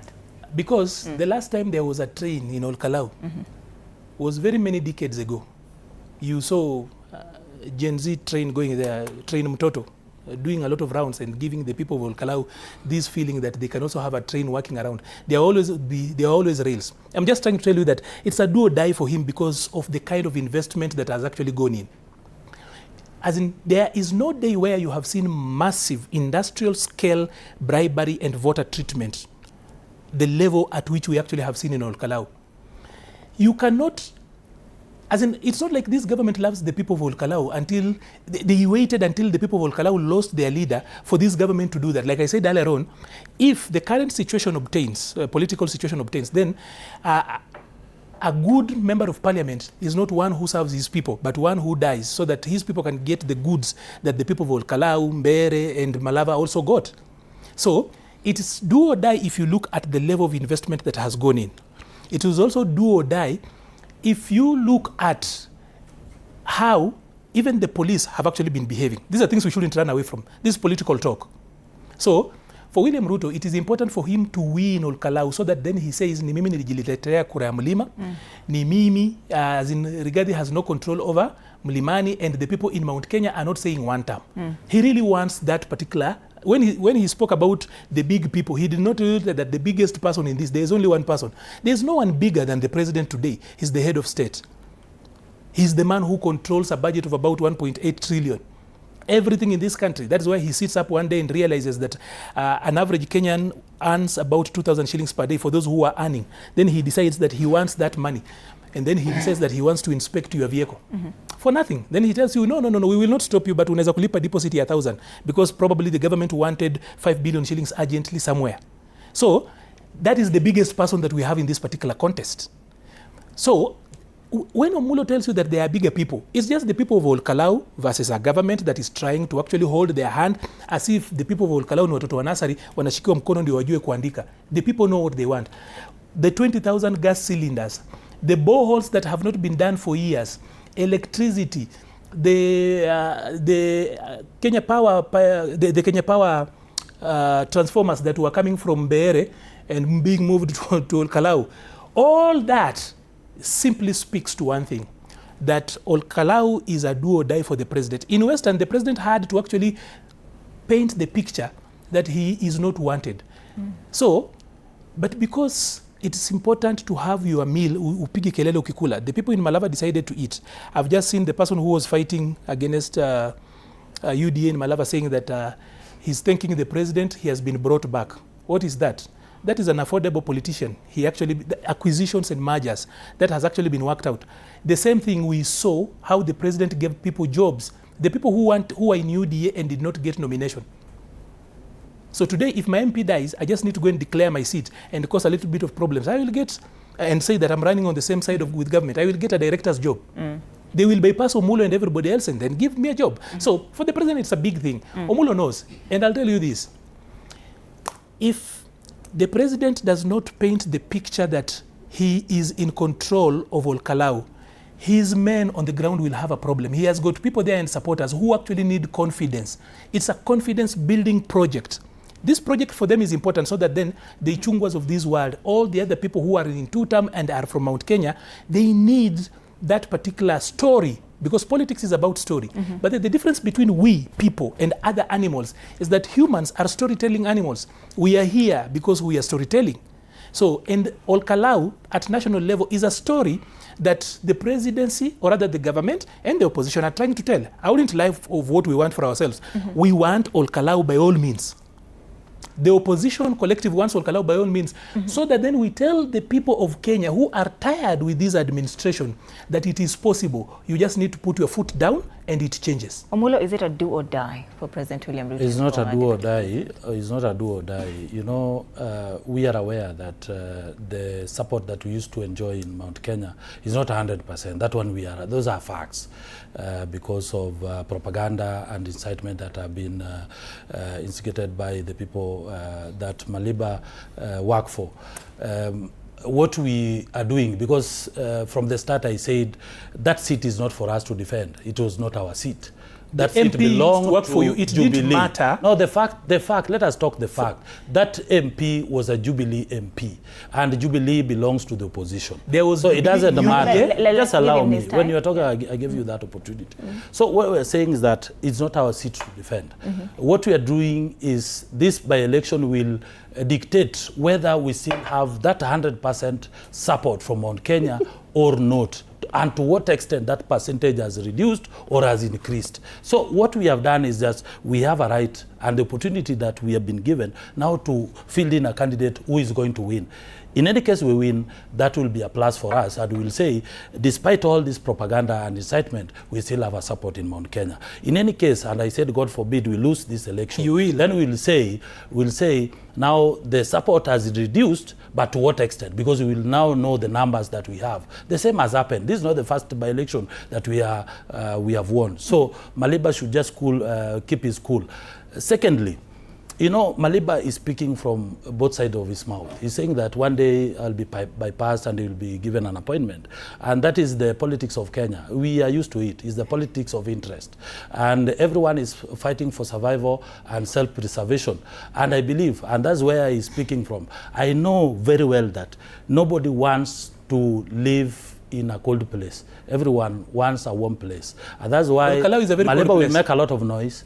After all this hullabaloo, even after this election, after counting the votes, Maliba will come back here again. God, maybe if we are given an opportunity, God a lot of times. If we are given an opportunity, we'll be here with him, and he will say a different story. So it is not a do or die for president, because what the president has done so far. But it is a do or die for Rigathi Gachagua? He has expanded the opportunity, equity. It's not a do or die for the president, but is it a do or die for the DCP party leader? Yeah, for him it's a do or die. Why so? Because he must win. He must prove whether he is the kingpin or not, whether he has the support, 100% support for Mount Kenya region. So it's a do or die for the opposition. For the government, we have support across the country because of what we promise people, and we are implementing all those things. Second, third, he's talking about gas cookers. He has mentioned it almost several times, and I want to confirm that in our party and in our offices we don't have gas cookers, and even those gas cookers, I didn't see any branded or UDA logo branded in those gas cookers. The candidate who is the UDA candidate, maybe he has his own network, whether with the industrialist or other business people who provided that opportunity so that he can help his people with the gas cookers or mattresses. And that does not mean that the UDA or the government has provided those. If he has that evidence, he should provide it. So that's why I said we should talk from the point of objectivity, not subjectivity. And then lastly, issues of train, issues of houses, those are things that we are doing normally. This is not the first time you're seeing a train or those houses. Even during the Uhuru government, we have been asking what was Uhuru doing with our money. He was collecting taxes. We have never seen stadiums. We have never seen these houses. We have never seen trains. This is the first time even Maliba is going, he will travel home from Nairobi to Nawaholo, where he comes from, I don't come from Nawaholo. Using this Naivasha road, which we are building. So he will enjoy the fruits of putting this government, putting president into government. So he should just keep his cool. Let us allow the process to be smooth as it is, and we can see now things are come. Instead of making noise, I think we are very strategic. And I told him the difference that he should know that UDA and other parties is about strategy. We know what we know. We plan very well. We know where to get the votes. We know how to work with the numbers. And that's why it's not about making noise. It's not about social media. It is about science. And that science we are very good at. So Maliba should learn from us, and he should come for training. I will give him a serious political training so that when he go back as a party leader of his party, where I know he sits somewhere in town, he should learn how to mobilize and how to work on his strategy. Omulo, this has largely been framed as a contest between UDA and DCP. But is that a fair assessment, really? Because we are saying we have 7 other candidates, and this, as we've said, is a seat that was previously being, led by or held by somebody from the Jubilee Party. So is this a fair assessment? First of all, in every competition, there are people who are contesting, and then there are those that are participating. Okay. So the real contest is just between DCP, and the hopes with which DCP flies the flag is not their own. It's actually for the collective that is opposition and the majority of the people of Kenya who want to pass a clear message to this administration that stop talking us down. You've realized, by the way, Anne, you should actually have told Omulo that on this particular set, when you feel like your voice is running hoarse and you are running out of gas, like Omulo was actually whispering a while ago, that he can actually ask for time out. Even in the World Cup, there's a hydration break. So you don't have to go hoarse, sounding like a preacher in town. No, why are you speaking for me? So you should have taken a break. So that said, you need a break. That said, I need to actually say this, that from where it's only 2 people who are contesting. The others are participating. At least that is the truth. So, and why is it so? Because a lot of times we need clarity. A by-election is a contest of clarity. You cannot nuance it. You are either on the left or on the right. So I then do not really want to say that we are unfair to the other people. No one is unfair to them. It's the nature of the competition. In a general election, of course, a general election is gray. You can choose any shade and still end up. That's why you're going to have people who are 100% opposition, 100% government, people who are independent, people who are not 100% government, not 100% opposition. So I do not think that anybody has been unfair to those particular people. But I need to tell Omulo here that the contest and the discussion we were having here and why we've gone on for so long was so simple. IEBC is not under threat in any polling station. No voter has been stopped from voting. The police are not responding to any emergency, or have they been stopped from going to polling stations. It is very, very simple. And thanks to the people of Kalou for teaching the nation this particular lesson, that no vehicle should be allowed in a polling station on a polling day. That lesson from Kalou is very, very important. Wherever they got that from, it's brilliant, and we want to thank them for that. Now we know where games come from, because on a voting day like this, a lorry that should actually be moving around with uniform is telling you that they want to store uniform, and that some Subaru with hooded men has broken into Mumbi Primary School. Those are lessons that we are learning, and we make our democracy better every day. So, Omulo, whereas you guys are okay with things the way they are, Kenyans who want a better country are just asking you to respect the law, to respect them. So when you come to buy people, and by the way, when you tell me that there are no branded gas cylinders at UDA, that particular bit I know. They were even purple. The ones that were on the ground were on purple. No. But have you ever seen any gun at UDA? No. But do you see people acting in the name of UDA on the ground? Yes. So you don't have to have them at your office to actually have them working elsewhere. The investment you guys have put in this means that you really want it. You have overinvested. Do you know, if you take 20,000 gas cylinders, you get the voting, the winning vote. Because the MP who won with 23,000, and that was a general election, where people are showing up to vote for governor, president, and therefore the motivation is higher. In a by-election, that voter turnout could be slightly lower unless there are other motivations. So with the 20,000 households, with the 20,000 voters, you have got sufficient votes to win. You are drilling boreholes everywhere. You are giving out trains. But your train mulitoa up your train mutoto.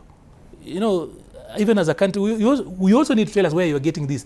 A lot of people did not know that there is a lake called Olbasat in Kalou.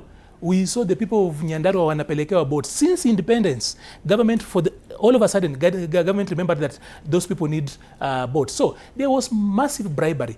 But the people of Kalou in 2026 will do what the people of Kipipiri did in 1995. So I have seen you talk about God forbid, God forbid. How do you even have the audacity to involve God in an illegality? How do you talk about God forbid when you have actually done open rigging, open voter treatment? We have seen violence instigated by state-backed actors, and you still have got the audacity to drop the name God, God forbid. You know, this is the place where prophets of old would call down thunder, and it should actually have struck you down. It's only that we are at TV 47, so we cannot do these things. Maliba, tuangazie labda kibarua cha IEBC kwa sababu kando na kuwa mtihani kwa serikali tawala, pia ni mtihani kwa tume hii huru ya IEBC. Na tumeona yale ambayo yameshuhudiwa na jinsi ambavyo yameweza kukabiliwa. Kutokana na hili ambalo tumeshuhudia leo pale Kalou, unajua bado siku ni changa kwa sababu kuna ile process pia ya kuhesabu kura, kuna hii process ya upigaji kura. IEBC labda inafaa ijipange vipi iwapo tutatumia Kalou na uchaguzi huu mdogo kama kipima joto? Siku sio changa, zimebaki dakika 115 vituo vifunge. Kwa hivyo siku imeisha 1 hour 55 ili minutes. Sasa tuanze kuhesabu kura ambayo huenda ikachukua hadi usiku mzima. Kwa hivyo mtihani wa IEBC ni kuwa sisi kama wananchi na taifa linatazama hawa commissioners wape na IEBC wa demonstrate confidence that we can take care of the elections next year. So huu mtihani ni hao waweze kuambia wa Kenya, unaona vile tumefanya Kalou, unaona vile tumefanya Malava, unaona vile tumefanya Murwa Dikir, tuko tayari kufanya uchaguzi mkuu. Kwa hivyo ukianza kupata kuwa mpaka saa 6 bado kuna Kim's Kids hazifanyi kazi. Mara na baadaye nimesikia akisema mapema kuwa watu wa Kalou ni wakulima, kwa hivyo fingerprints zao zimepotea na hizo vitu zingine zote. Majority of anyone who works in Kenya, of the people who work in Kenya, work on farms. So that should not be an issue where we say it's isolated, it's Kalou special. It's not. When systems fail na zina buffer na ziko slow, it just means that the team IEBC, and that's why I actually was very clear that we should not blanket blame IEBC for that particular issue. And I said that the team IEBC tasked with taking care of Kalou, specifically the team that took care of technology, did a bad job, and they must be told. Because if you're going to have a general election for a whole day that has got 6 ballots, here we are only having 1 ballot, na by midday, we still have got a problem where some Kim's kits are not working. If technology fails on that day, and that's what we are using. He spoke na akasema kuwa kuna njia ingine ile ya kitambo. Omulo, ningependa tu kukukumbusha kuwa hiyo process ni ngumu sana. We made it so difficult. Ukuja hapo tuandike kwa kitabu, sijui tufanye nini ndio uweze kupiga. The technology enabled one is the easiest one. And then it's not just about the thumbprints. Nowadays we mpaka biometrics tumechukua mpaka macho. Yeah. There are so many other ways because si watu wote wako na mikono. Kuna wale watu wenye hawana. So mtihani wa IEBC ulikuwa rahisi sana. Waweze kuprove kuwa wanaweza kufanya general election. Tukikuaminia kwa hii kitu kidogo, tunaweza kuamini kwa ile kubwa. Lakini kama wanaanguka hii mtihani ndogo, unaanguka cut. Sasa general election tutakufanya aje? Yeah. Unajua, we should not put the cart before the horse. You know, unajua ile kitu mimi sielewi kwa sababu wakati tunaongea nitakana mtu anaelewa facts, anaongea facts. Hii tume huru ya uchaguzi IEBC, hii sio mara ya kwanza ku conduct election. Wamefanya ya Mbere, wamefanya ya Murdikir, wamefanya ile ya Malava. Kwa hivyo hii wakiendelea hivyo, hata hii bado iko peaceful. Hakuna vita, hujaona hakuna mtu ameumia. Sasa hii tunahesabu madakika ifike 5, watahesabu kura. Inaonyesha kwamba wananchi watakuwa na imani katika hiyo tume ya uchaguzi. Kwa hivyo hakuna shaka ama hakuna kitu yote ya kuonyesha kwamba IEBC wanaegemea pande moja. Kwa hivyo wamejitokeza, hata hao wenyewe wamesema kwamba uchaguzi ambayo wanafanya hakuna, hawataki vurugu, hawataki mtu yote afanye uchaguzi ama kutumia pesa, kutumia mbinu yote ambayo ita influence wale ambao wanapiga kura. Na wale walionekana wakifanya hivyo wamepewa fine. Kuna kila kiongozi ambaye atasimama kura ataweza kuweka kidole katika ile kitu inaitwa code of conduct. Kwa hivyo kila mtu, hata wapinzani, nitakana wa support, waunge mkono IEBC katika hiyo hali ya kuhakikisha kwamba they deliver election that is free, fair and verifiable. Kwa hivyo tusiweke shaka. Unajua ile kitu sasa ile ni uoga tu. Kwa hivyo unajua hata mimi nikiangalia uchaguzi ya Kalou, sisi hata hatuongei. Mtu yote mwenye ako na confidence, hata ukiingia kwa mtihani na unaona wewe umeingia confidence, au tetemeki, au sweat, hauna maswali mingi, inamaanisha uko prepared, unaenda kushinda. Lakini ukiona mtu anapiga kelele, ana sweat, anaongea vitu haieleweki, anaongea mambo ya gun, inamaanisha kwamba ako tayari anaenda kupoteza. Kwa hivyo kama yeye hajajitayarisha kushinda hii uchaguzi, Maliba akubali. Hata nimeona ameanza kuandika speech, andikia watu wake, kwa sababu ni mtu amesoma, anajua siasa vizuri, andike concession speech vizuri, apatie kiongozi wake kama ako na kiongozi yote, kwa sababu yeye ndio party leader na yeye ni principal katika hiyo upinzani, awandikie ile speech vizuri na wasichochee wananchi. Sisi tuko tayari, hata tushaweka congratulations tayari, tunangojea kwa sababu tuko na confidence kwamba mtu yetu anaenda kushinda. Kwa hivyo kila mtu avute pande yake, lakini ile kitu tusichochee wananchi. Kwa hivyo uchaguzi huu wa mwaka wa 2027 tunataka kuwa uchaguzi wa amani. Na hiyo ndio ndiposa tumesema mtu yote ambaye atatoa tamsi ambayo italeta bugdha katika nchi yetu lazima achukuliwe hatua na ashikwe, na tupatie National Commission of inaitwa NCIC powers ya kuhakikisha wanafanya kazi na DCI na polisi, kuhakikisha kwamba mtu yote ambaye anaongea vibaya, anachochea vurugu, ashikwe na wekwe ndani. Akina Maliba waache kutetea hao watu kotini. Waache hao watu wajitetee hao wenyewe. Kama ni fine wamepewa, wasiende huko kotini. Wasiende leo wanaongea hivi, kesho wanaongea hivi. Wanalaumu huku, wanasema hivi. Wana protect criminal. Maliba, the Jubilee Party, itakana wakuwe na this one is a student of law. Maliba, allow me Maliba. The Jubilee Party is equally a bigger party in the Mount Kenya region, but now we are talking about two parties, DCP and the UDA party.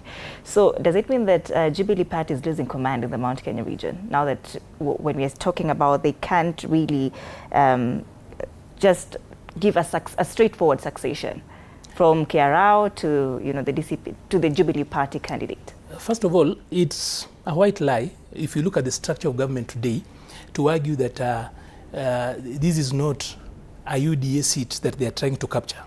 That is therapy. There are some concession notes. There is a consolation message these guys have for themselves, and I'll break down for you. Number one is that this was not our seat. It was a Jubilee seat.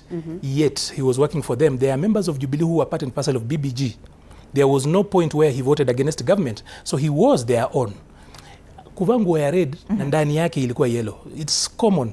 Hata Umulo hapa hivi amevaa UDA nje, ndani yake ni ANC. Hajakuwa converted ndani kabisa. Hata ukimwangalia bado akubado na kale karoho ka ANC. So it's common in politics. There's a lot of watermelonry. The other thing that these guys will be using as therapy notes to their people, they will be talking about margin. You're going to see that emerge. That first of all, we are supposed to be hated in this particular area. We are not supposed to have any following. That we are even in the race is actually a step forward. Those are narratives. Political narratives help for people, of course, to build. Like I've told you, that the difference between human beings and animals, wild animals or any other forms of animals, is that human beings are storytelling. So whatever he's building up, those are part and parcel of the narratives they will be using. I call it therapy. They will be giving themselves that therapy. Kujikonsole kuwa it wasn't as bad. Having used almost $500 million. You have $1 billion. are they able to quantify? Are they able to I prove? can actually count for you. I can count for you. Allow me. You have asked a question. I am willing to take your question and answer. You've talked about billions. So let me respond to that question. Maliba, you can proceed. So let me respond to that. One of your members of parliament was captured on camera, and that is the reason why IEBC fined him. And he has refused to show up to date. You're talking about people not being protected. When your people are, including when you talk about Keumbu, even talking about Kalou, he spoke about that on one day he spends about $1 million. On that particular day he had spent about 1.2. You had an average of about 60 members of parliament going around Kalou every day. So every MP is spending about so out of pocket. How do you prove? Those MPs, I will prove to you that number one, every MP, kila mtu unaona pale Kalou ati mwenye ana kampenia UDA, they are being facilitated. They are not doing it because they love Kalou or the people of Kalou or they love UDA. No. Kuna mtu amefungua kibeti pahali. Kuna kachele kamefunguka kwa lugha ya mtaa. Kuna kachele watu wanachota. So if you see those people fighting especially for government, watu wote wameendea sadaka ile ambayo serikali inapeana and using the MP, because if the crocodile comes out of water and tells you that the alligator is dead, you do not doubt. This is a UDA MP campaigning for UDA, standing on a platform talking to UDA supporters and telling them, jana peke yake nilitumia 1.5 million. Hata leo nyinyi wote hakuna mtu ataenda bila, niko sawa. So you have got 60 members of parliament moving around. So you just multiply. You just multiply. Secondly, politics is not as complex as he like you to make. Secondly, let me just execute my point. I left you go on with a hoarse voice instead of taking a hydration break. You have been there. So you are still interfering and you need to heal your voice. Now, secondly, look at the level of investment that has gone in. An average borehole. How many boreholes did you say that you guys have actually dug around? We are building on that. So, we'll give you 45 days, 60 million shillings per day. Then the boreholes that you actually counted, the boats, the gas cylinders, the handouts, all those, you cannot invest in that thing that much if it doesn't mean so much. So it's a seat you are defending. Ni yenu mulikuwa mna defend. You are clawing back. Who won the presidential vote in Kalou? William Ruto. So that you can't run away from. But be that as it may, in this country, political parties that are outside of power, that is why other parties like ANC that Omulo was with quickly collapse and then align with the ruling party. That for the longest time, we've actually made political parties to become special purpose vehicles. So as a special purpose vehicle, I think Jubilee is past its best day. Ama kukujibu differently, Jubilee party ni chama ya jana, sio chama ya leo. Because hata ukisema that it's equally a big party in Mount Kenya, it was big in 2022 when it attempted, but it was trumped by UDA. So the biggest party in Mount Kenya today is UDA that is being dethroned, and that's why they are fighting. So the only person who's losing in Mount Kenya is UDA, because the person who won the Mount Kenya vote is William Ruto and UDA, who has got the overwhelming number. Who are the people in Nyandarua County Assembly today if we were to go in? It's UDA. So those are the people who are defending quote-unquote a tough. DCP is a new party. You can even say that DCP is an NGO. As in imeanza juzi. They've only won one seat in Kakamega, an MCA seat. This is the second one, I think, and somewhere in Kajiado. Wameshinda tu kiti ya MCA. So you are not the same. So when you try to compete here, UDA cannot compete with DCP. DCP ni chama imeanza juzi, iko na MCAs wawili. It has never been to a general election. It has never run government. This is a party that has been running government for at least 4 years. And if a party is people, because if you do away with William Ruto from UDA, there is no party. So William Ruto has been in government for the last about 14 years. I'm talking about running the executive. So let's not talk about Jubilee. Jubilee went in already dented because it's not a party that was going to compete in this by-election. Na Maliba, unajua iwapo ni mgombea wa DCP au mgombea wa UDA, Jubilee, PRM, kuna wagombea wengi sana, takriban 9 ambao wanawania kinyang'anyiro hicho cha ubunge. Basi wale supporters wake, kila mwamba ngoma wanasema Waswahili huvuta ngozi upande wake. Lakini sasa nilikuwa nataka tuangalie huyu ambaye ataibuka mshindi leo wakati ambapo kura zitahesabiwa na tupate kujua mbivu na mbichi, atakuwa akiwahudumia wakazi wa Olkalau kwa muda mfupi sana. Tunasema ni mwaka mmoja, lakini ukiangalia kwa undani ni takriban labda miezi 7, miezi 8 hivi, kwa sababu again in the next 7 months tutakuwa tushaanza kutangaza azma ya ni nani atakayekuwa akigombea kiti kipi. Kwa hivyo leo wakazi wa Olkalau wana kibarua kipi, wana jukumu gani, ikizingatiwa kwamba 7 to 8 months si muda mrefu, lakini pia ni muda mrefu iwapo yule ambaye ataingia kwenye kiti hicho ataingia akiwa na azma ya kufanya maendeleo. Kibarua cha watu wa Olkalau kilikuwa ni rahisi sana. Ilikuwa wachague kiongozi wao wa kuenda kuwakilisha bungeni, kuchagua mjumbe. Lakini bahati mbaya ni kuwa hii ni uchaguzi mdogo, kwa hivyo it is beyond them. Ukweli ni kuwa most of the decisions watu wa Olkalau watafanya leo, their own interests and the reason why they are going to elections itakuwa secondarily, because other factors are defining the battlefield. Other factors completely. Umeangalia campaign zote, unaangalia hata leo vile kuko, other interests override the interests za watu wa Olkalau. Ni ukweli tunasema tu waachie watu wa Olkalau wachague vile wanataka. Watu wa Olkalau wangeachwa waambiwe mkae, alafu kuna mtu atawaingilia, tutafanya kitu yoyote, probably the landscape will not be as it is today. So kibarua chao najua ni kigumu sana, kwa sababu they have to balance between local interests and national consequences that are so deeply embedded in it. Because umepata kuna watu walienda Olkalau kuanzia day 1 ya campaign, hawajai toka mpaka leo. Sitaki kutaja wengine. In fact, hata nadhani Umulo alitoka kwa leo asubuhi. As they have heavily invested in it. So watu wa Olkalau nadhani kibarua chao kilikuwa rahisi sana, lakini sasa uwanja ni mkubwa, unawazidi wao. Na kuna hii tendency hususan hapa Afrika na Afrika Mashariki na hata hapa nchini Kenya, kwamba mtu anapopata nafasi ya uongozi inakuwa ni vigumu kwake kuondoka kabla labda hajahitimisha the 2 terms, hajapata nafasi kuhudumu kwa mihula miwili. Sasa iwapo leo uamuzi ambao wana Olkalau watafanya ni uamuzi ambao hautakuwa wa busara, uamuzi huo utakuwa ukiwaathiri vipi katika siku zijazo? Nadhani watu wa Olkalau kwa mwaka mzima bado watakuwa na raha. Hawatakuwa na ile shida na njaa kulinganisha na eneo bunge zingine. Kwa sababu serikali imemwaga rasilimali na mali na maendeleo, haitaisha kwa haraka. Compared with an ordinary constituency, hawa wamekula na kijiko. As in wamekula vizuri. So because kuanzia January kutakuwa na campaigns.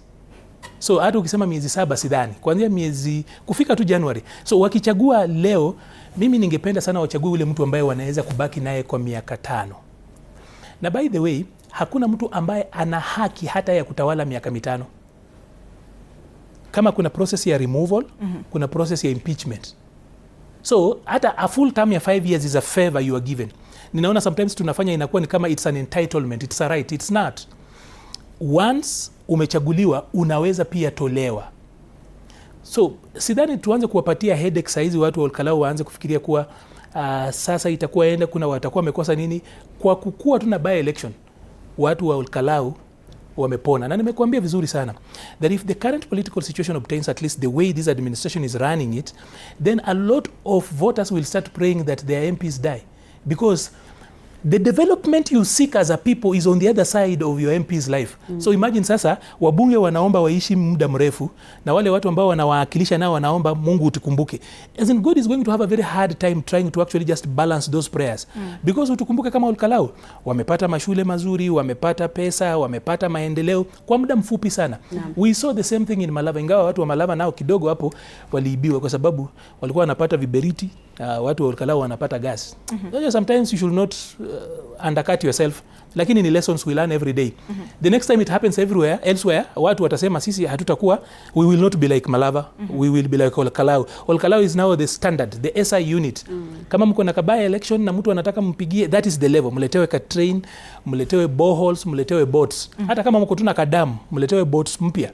Serikali ilete hiyo maendeleo yote, because IEBC is justifying that and the courts are also just endorsing that. Omulo, did it have to wait for a by-election for the people of Kalou to get this kind of development that we've seen in that constituency? You know, development is everywhere.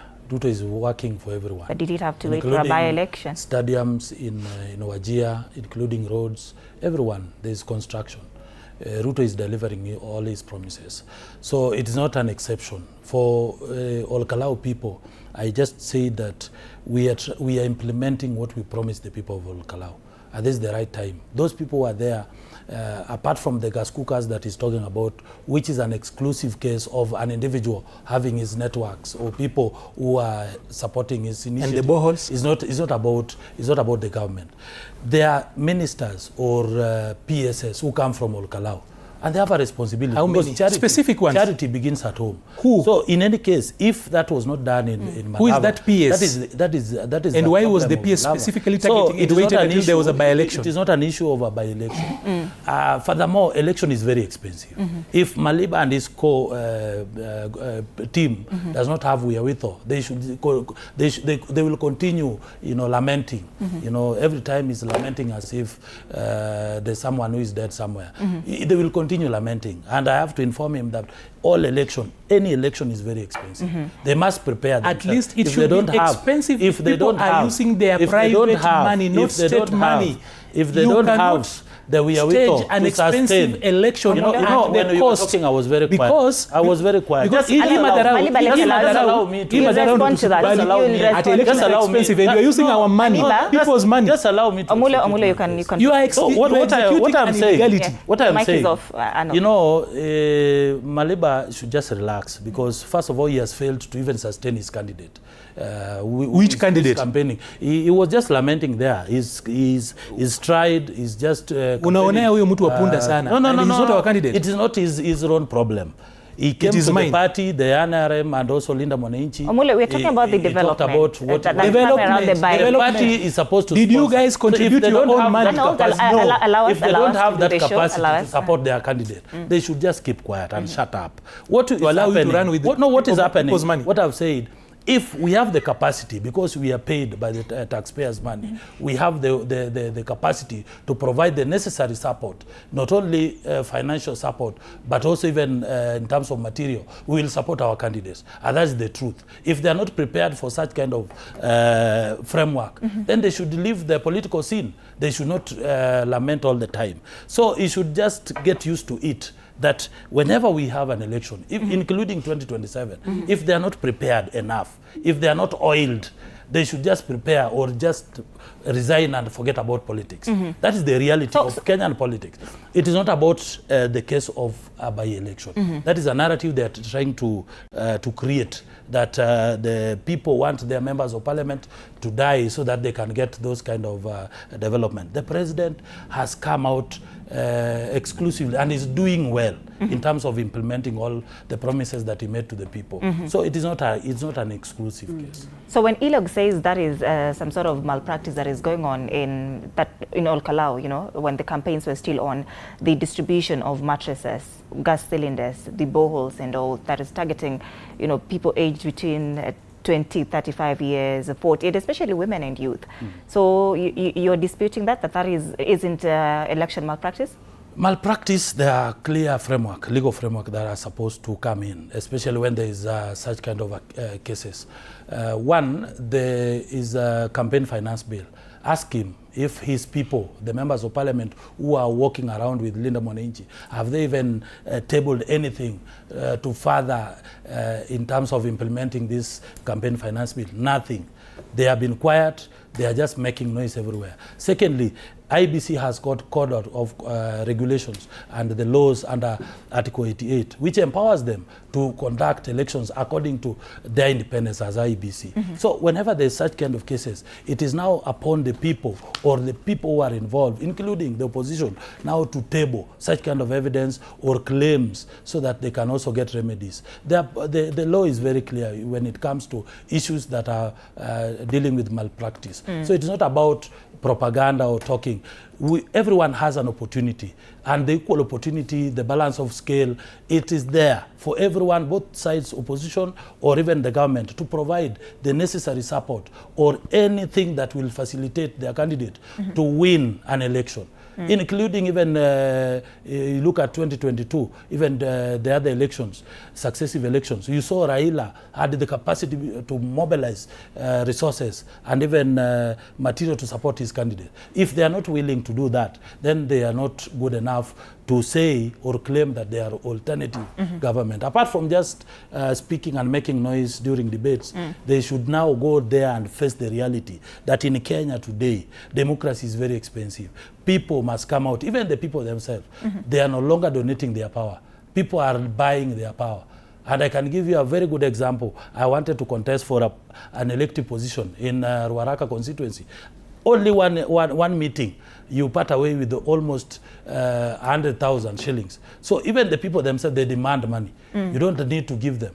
And they tell you, my friend, you will not keep us here for the whole day, and then you say you have good ideas or good agenda. So if they are not prepared for that, then they are not ready enough to compete with William Ruto. And that's why the president was saying that if he looks at these people, they lack agenda, they don't have any ideology, they only make noise, they don't have money. So he doesn't have a worthy opponent to contest with. So Maliba and his co, they should just decide and forget about 2027. They should just tell the president to continue up to 2032 so that he can prepare himself. Let's get more one update. Let's get one more update, Maliba, from Aul Kalou, from Sydney Chazima, who is still on standby. And as you can see, voters are streaming in, some are streaming out, and you know, just to cast their ballots. Bado inaendelea till 5 p.m. Yeah, na pia naelezo kwamba kinara wa DCP Rigathi Gachagua atakuwa anazungumza wakati wowote kutoka sasa. Kwa hivyo tutakuwa tunasubiri pia waandishi wetu wa habari wakifika nyumbani kwake huko wa Munyoro tupate kusikia Gachagua atakuwa na yeye pia kusema. Lakini kwa sasa tunaelekea Olkalau aliko Chazima. Chazima, habari za sasa Olkalau kukoje? Awali vurugu zilishuhudiwa, kidogo mvutano kati ya wapiga kura na maafisa wa polisi, lakini sasa hali ikoje? Naam, hali sasa iko tulivu kwa kiasi chake katika kituo hiki cha ACK Comprehensive School, ambapo mgombea wa UDA alipigia kura hapa asubuhi. Na kile ninachokueleza kwamba ni tulipokuwa hapa asubuhi kulikuwa na mpangilio fulani kwamba wapigaji kura wa hapa walikuwa wamesimama nje ya lango kuu la shule hii wakisema kwamba hamna gari lolote ambalo litakubaliwa kuingia katika eneo hili. Lakini hapo awali tu kidogo, karibu dakika 20 ama hivi, tulipokuja hapa tuliona kwamba kulikuwa na mawe yaliyokuwa yamewekwa nyuma yetu hapa kuzingira ili magari yoyote yasije kupita hapa. Lakini kwa swala moja tu, kwa heshima yao, wanasema kwamba hawana shida na polisi. Waliwafungulia polisi lori liko kule chini ambalo liliruhusiwa kupita na kuingia karibu na ile station ya kupigia kura ya ACK Comprehensive School. Labda tu nizungumze na mmoja, na nawaomba tafadhali, naona kwamba mmechemka, mna mori, tafadhali msichome mazee. Ni unga yangu, msichome mazee. Karibu hapa, karibu tu, nitakushikia. Nieleze kwa nini hii kitu mlikama up nayo ya kuzingira barabara. Sasa tulisikia maguni kwanza walikuja hapa, maaskari wakuwa na uniform. Sasa wakakuja wakatutisha kidogo. Sasa na sisi tukasikia tena huko ACK wameanza kutoa furugu. AC wakaanza kutoa furugu, ndio tumefunga barabara. Na sasa tuko na amani, hata lori ya serikali imekuja hapa ya jeshi. Sasa tumeifungulia njia na tuko sawa sisi. Na labda kwa mambo yenu mkisema, kwa maneno yenu, kwa nini mnaona kwamba kunaanza kuwa na taharuki na polisi wanaanza kurusha tear gas hapa na pale? Kwa nini? Taharuki inakuja kwamba sisi tulikuwa tumetulia, tulikuwa na amani, lakini sasa kututumia watu wakuja kutupiga huku na bunduki na wana hata sare yenyewe ya askari, hiyo ndio imetukasirisha. Ndio kwa maana tumeanza kutoa hiyo furugu kidogo kidogo. Lakini hatuna shida na askari. Sisi hatuna ngori yoyote, sisi tuko sawa, lakini kwa Ruto tunasema yeye ni one term. Yeye ni one term. Naomba kwa hiyo nimejaa ngori mbaya sana kwanza. Mnaona kwamba mtatoka hapa saa ngapi kwa sababu kura karibu zinaisha. Nyinyi wote mmepiga kura? Tumepiga. Na saa 11 karibu inafika. Na huwa wanasema kwamba hamna mambo ya kulinda kura. Naona kwamba hamjatoka hapa kuanzia asubuhi. Je, mpango wenu ni upi? Hatubaduki kamwe. Manake sisi haja yetu kuu ni kuangalia na tuone ya kwamba kura zenyewe zimehesabiwa na zimehesabiwa kwa njia nzuri na njia mwanana na tumetangaza mshindi. Na tayari tunajua mshindi nani. Taharuki yenye ilikuwa Jabole alikujibiwa vizuri. Taharuki ni kwa sababu ya kwamba kuna watu ambao wanaona baada hata ya kumwaga pesa mingi hapa hawajapata, ni patapotea. Na ndivyo basi kuna taharuki. Na kwa hiyo tunakaribia kwa hivyo tunaendelea kufikiria tena zaidi, na hawa watu hao unaona hapa wanatarajia kuinua mshindi wao juju tena zaidi na zaidi. Lakini niulize tu kwa kifupi. Huu ni kama mchezo wa mpira, na kwa mchezo wa mpira kuna mshindi na anayeshindwa. Sasa niulize tu kuna matarajio yenu kwa ukweli. Iwapo hayo matarajio yataafikiwa kutakuwaje? Matarajio tushafikia tayari. Hatuna jambo lingine ambalo tunagojea. Nimesema hapa na narudia tena, tunagojea kuinua mshindi wetu na tunamjua ni nani. Kwa sababu sisi fikra zetu, mawazo yetu, matarajio yetu yashatimizwa. Na isipokuwa sawa ni ngori. Yashatimizwa. Nini kingine ambacho tunagojea jamani? Kitendawili ni tega. Na tega kimeteguliwa na tunajua tumeteguliwa na jibu ni nani. Nini kingine tunagojea? Tushajua jibu. Yes. Na kwa wale ambao tumeona kwamba kwa wakati fulani kuna wale ambao hawajapiga kura. Tafadhali tutulie kidogo. Kuna wale ambao tunaona hawajapiga kura, wako kwenye hospitali, wako mahali fulani. Kumekuwa na watu ambao wameenda kuwachukua kuwaleta wapige kura kabla ya saa 11. Ndio tumeshatoa magari kadhaa na pia punda zimewaleta hadi vituo, wamepiga kura. Pia tumetoa taxi na magari mengine na aina zingine zozote zile za usafiri, na tumeleta watu kwa vituo, wamepiga kura. Tumewabebea maji, vyakula, wamebebea vinywaji vingine, maji, kila kitu. Na wameweza kupiga kura kwa urahisi sana, na wamesharudi hospitali na wameendelea kukunywa dawa. Shukran sana. Naomba tu tusimamie hapo kwa sasa. Nani huyo?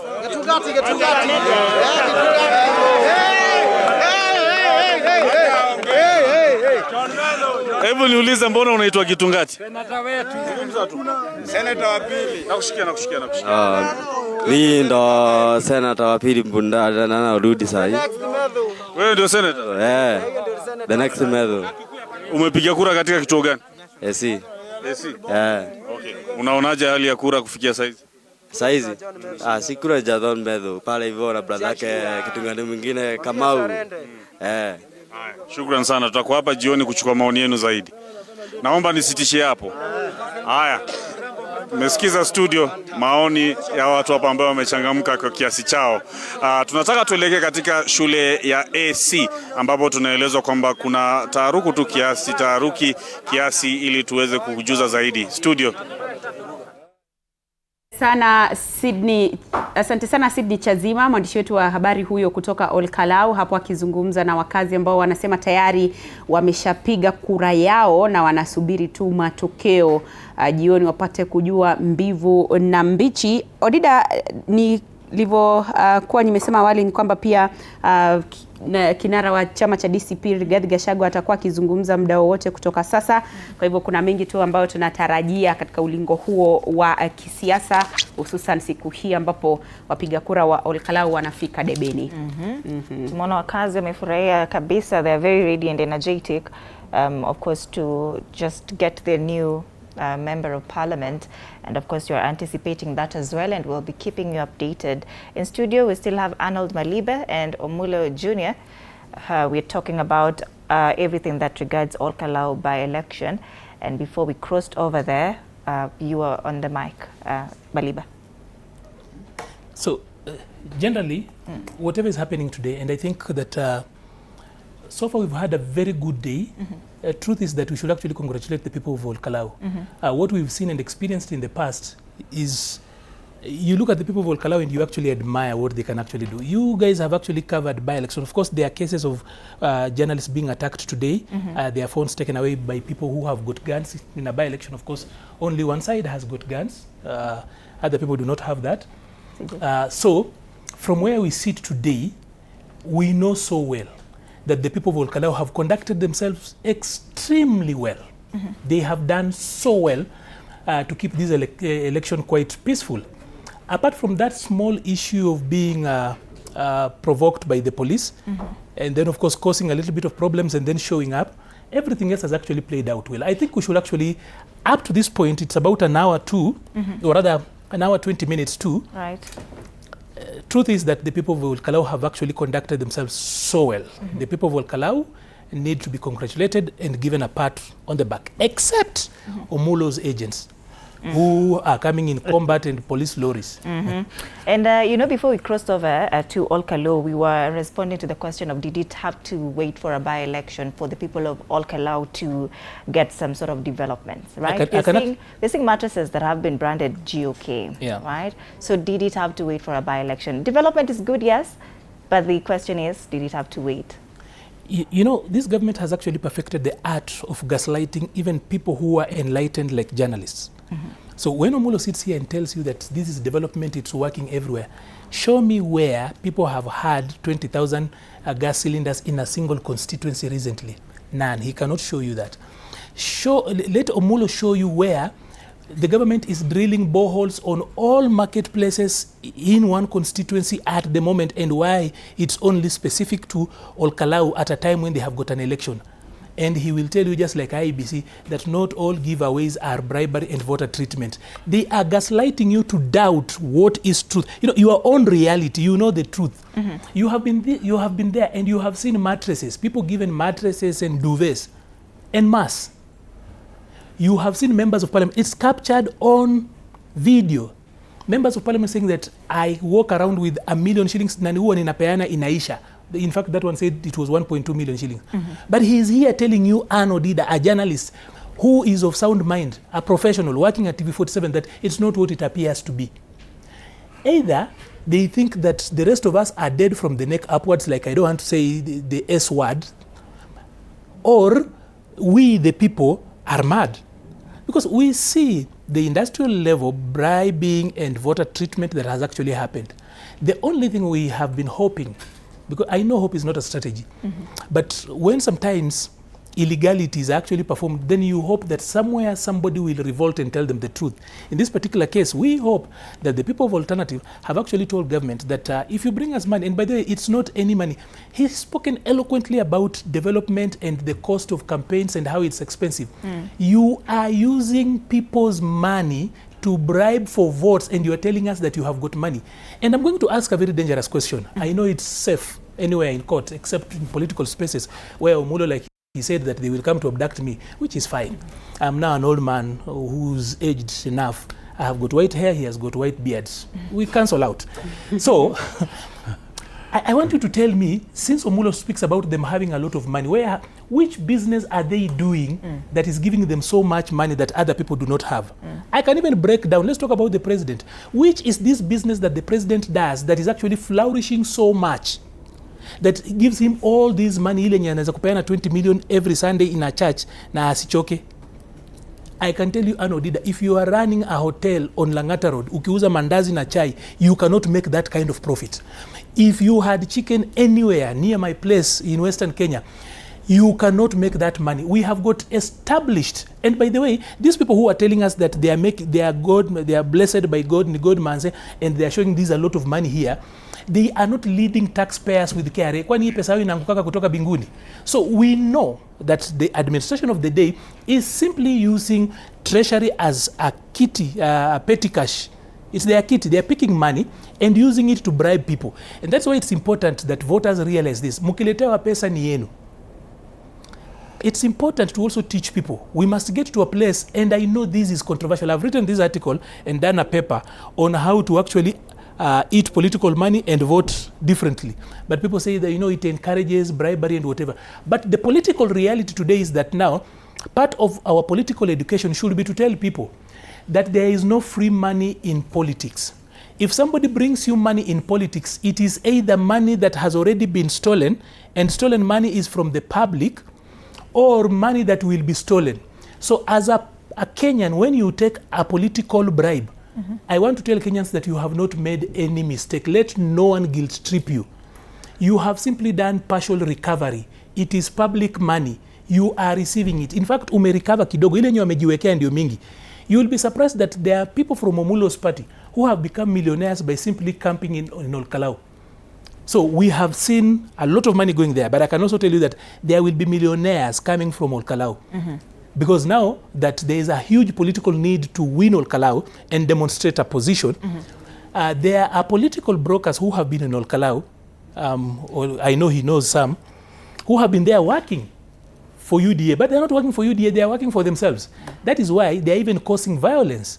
That is why they are attacking people, because they will be asked to account for the millions they collected from William Ruto. All right.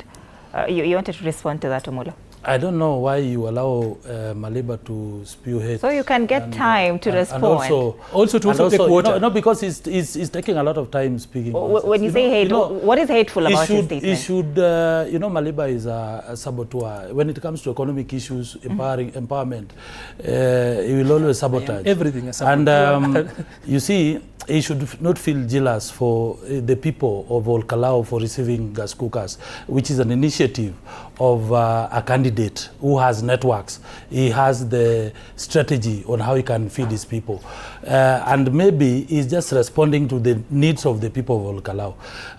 I know somewhere in Western, and I'll not mention the governor, where he comes from. The governor has put a budget just to buy coffins for the people. So if they have a priority of buying coffins, and others he's a broad-based governor. Also, other people are buying gas cookers. You cannot compare the two. So you should not be jealous about you're deviating it. From the main and then, question. Secondly, he has just talked. You're running away from the question that we asked. No. You've asked, and I need to respond. We asked, did it have to wait for a by-election for development to take place? We do agree that development is good, yeah?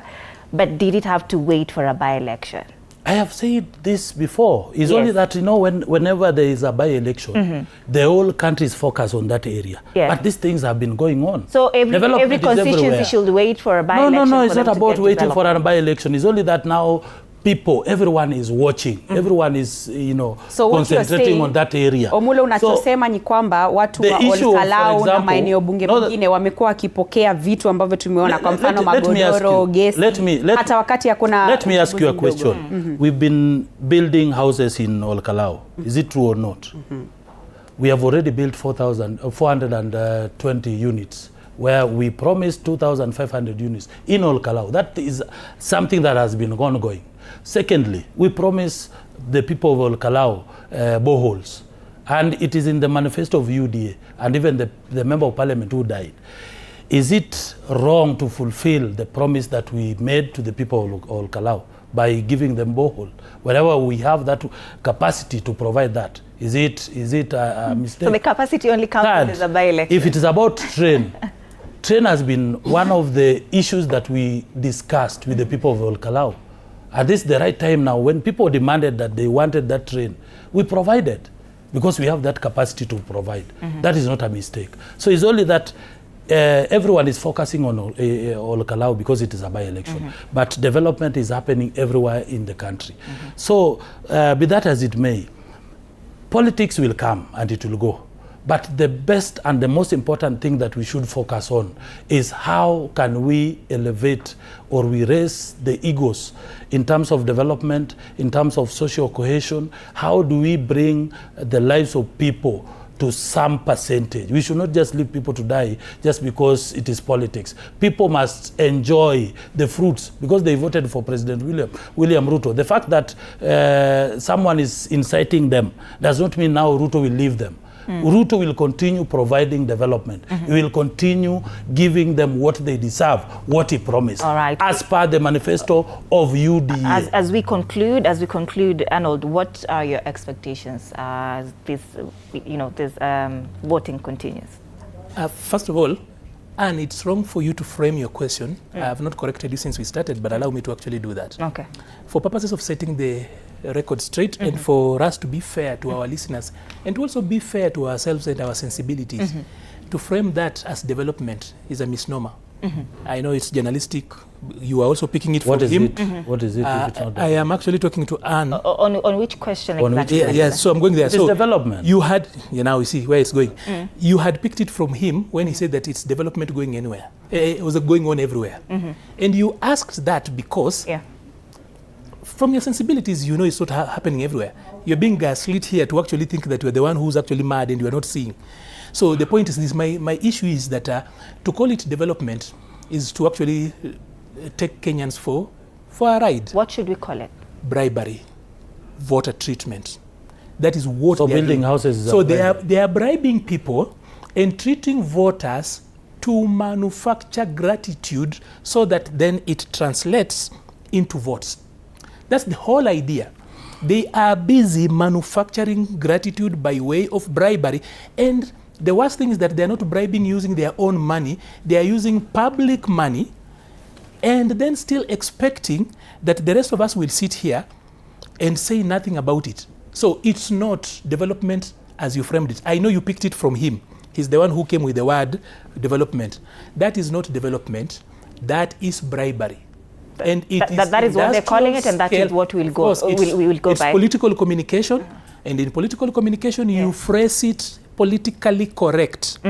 So, Anne, I just want to tell you... So politically correct is bribery and malpractice? No, the politically correct, the PC word for what they are doing is development. Right. But the real thing they are doing, and you and everybody else knows, is that they are bribing and treating voters in Kalou to manufacture gratitude so that then it can translate to votes, and then they can come out here and boast and tell you we are still popular. Then that is for Kenyans to decide if it's bribery or malpractice. As in, there's a definition of what bribery is. Let's conclude. There's a definition. We want to pave way for the next program. So my expectations from where we're going, number one, I think the people of Kalou have exercised their democratic right. For those who have not voted and wherever they are, I'd love to urge them to come and make their voice heard by way of casting a vote. But though it doesn't matter whatever side you want to actually cast. Because unfortunately, for the two leading candidates, or fortunately, they are all sons of Kalou. I would really have wanted to say sons and daughters, but the two leading candidates are all men. So there is the local element to it. So wherever side you are in, just show up and vote. Let your vote be heard. All right. Omulu? First of all, I feel bad, and you know, Maliba does not have any capacity to lecture you or to tell you what to ask, because it is the people who decide. You've been feeling bad. No, it's not feeling bad. You know, this is not a church where you preach. You know, Maliba is lamenting as if he wrote the lamentation in the Bible.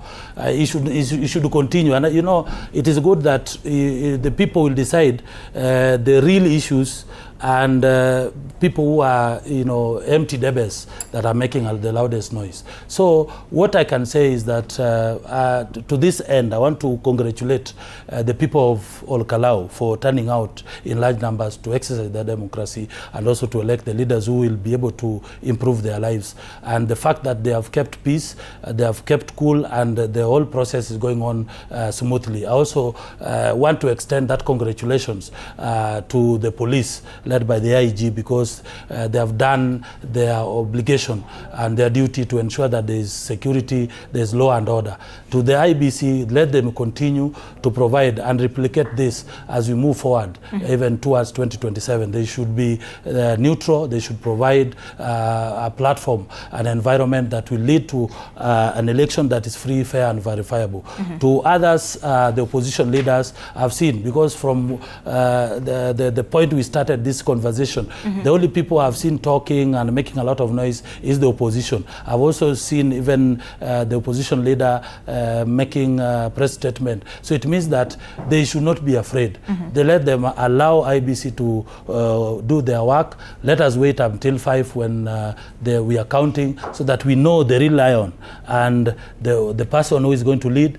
Whether it is done maybe at night or tomorrow in the morning, everyone should accept. Right. Both sides, both the government and the opposition. It should not be a big deal at the end of it. Thank you. Right. Asante sana Omulo Junior, mkurugenzi wa ugatuzi UDA, kwa kushiriki kwenye kipindi na kwa mchango wako, na vilevile asante sana kinara wa Progress Plus Alliance PPA Arnold Maliba pia kwa kufika studioni na kwa mchango wako kwenye kipindi, na kwako mtazamaji kwa kufuatilia mjadala huu ambapo tumekuwa tukiangazia kivumbi cha Kalou, uchaguzi mdogo ambao umevutia wagombea 9 ambapo wapiga kura wamefika debeni hii leo na watazidi kufika katika vituo tofauti vya kupigia kura kufanya maamuzi yao. Tunazidi kufuatilia taarifa hii mtazamaji, waandishi wetu wa habari wako kule kuhakikisha kwamba unapokea matukio kadri yanavyozidi kutokea, na tutakuwa tunakuletea pia shughuli nzima ya kuhesabu kura. Lakini kwa sasa namuona Peter Kamau amejaajaa studioni tayari kwa taarifa za saa 10 jioni. Nimekuwa wako Andrine Kilemi. All right, my name is Anno Did, and we've paved the way for 4 p.m. news, which of course continues our special coverage of the Kalou by-election that attracts 9 candidates. Kwaheri kwa sasa. We'll see you at the break of dawn tomorrow. Good evening.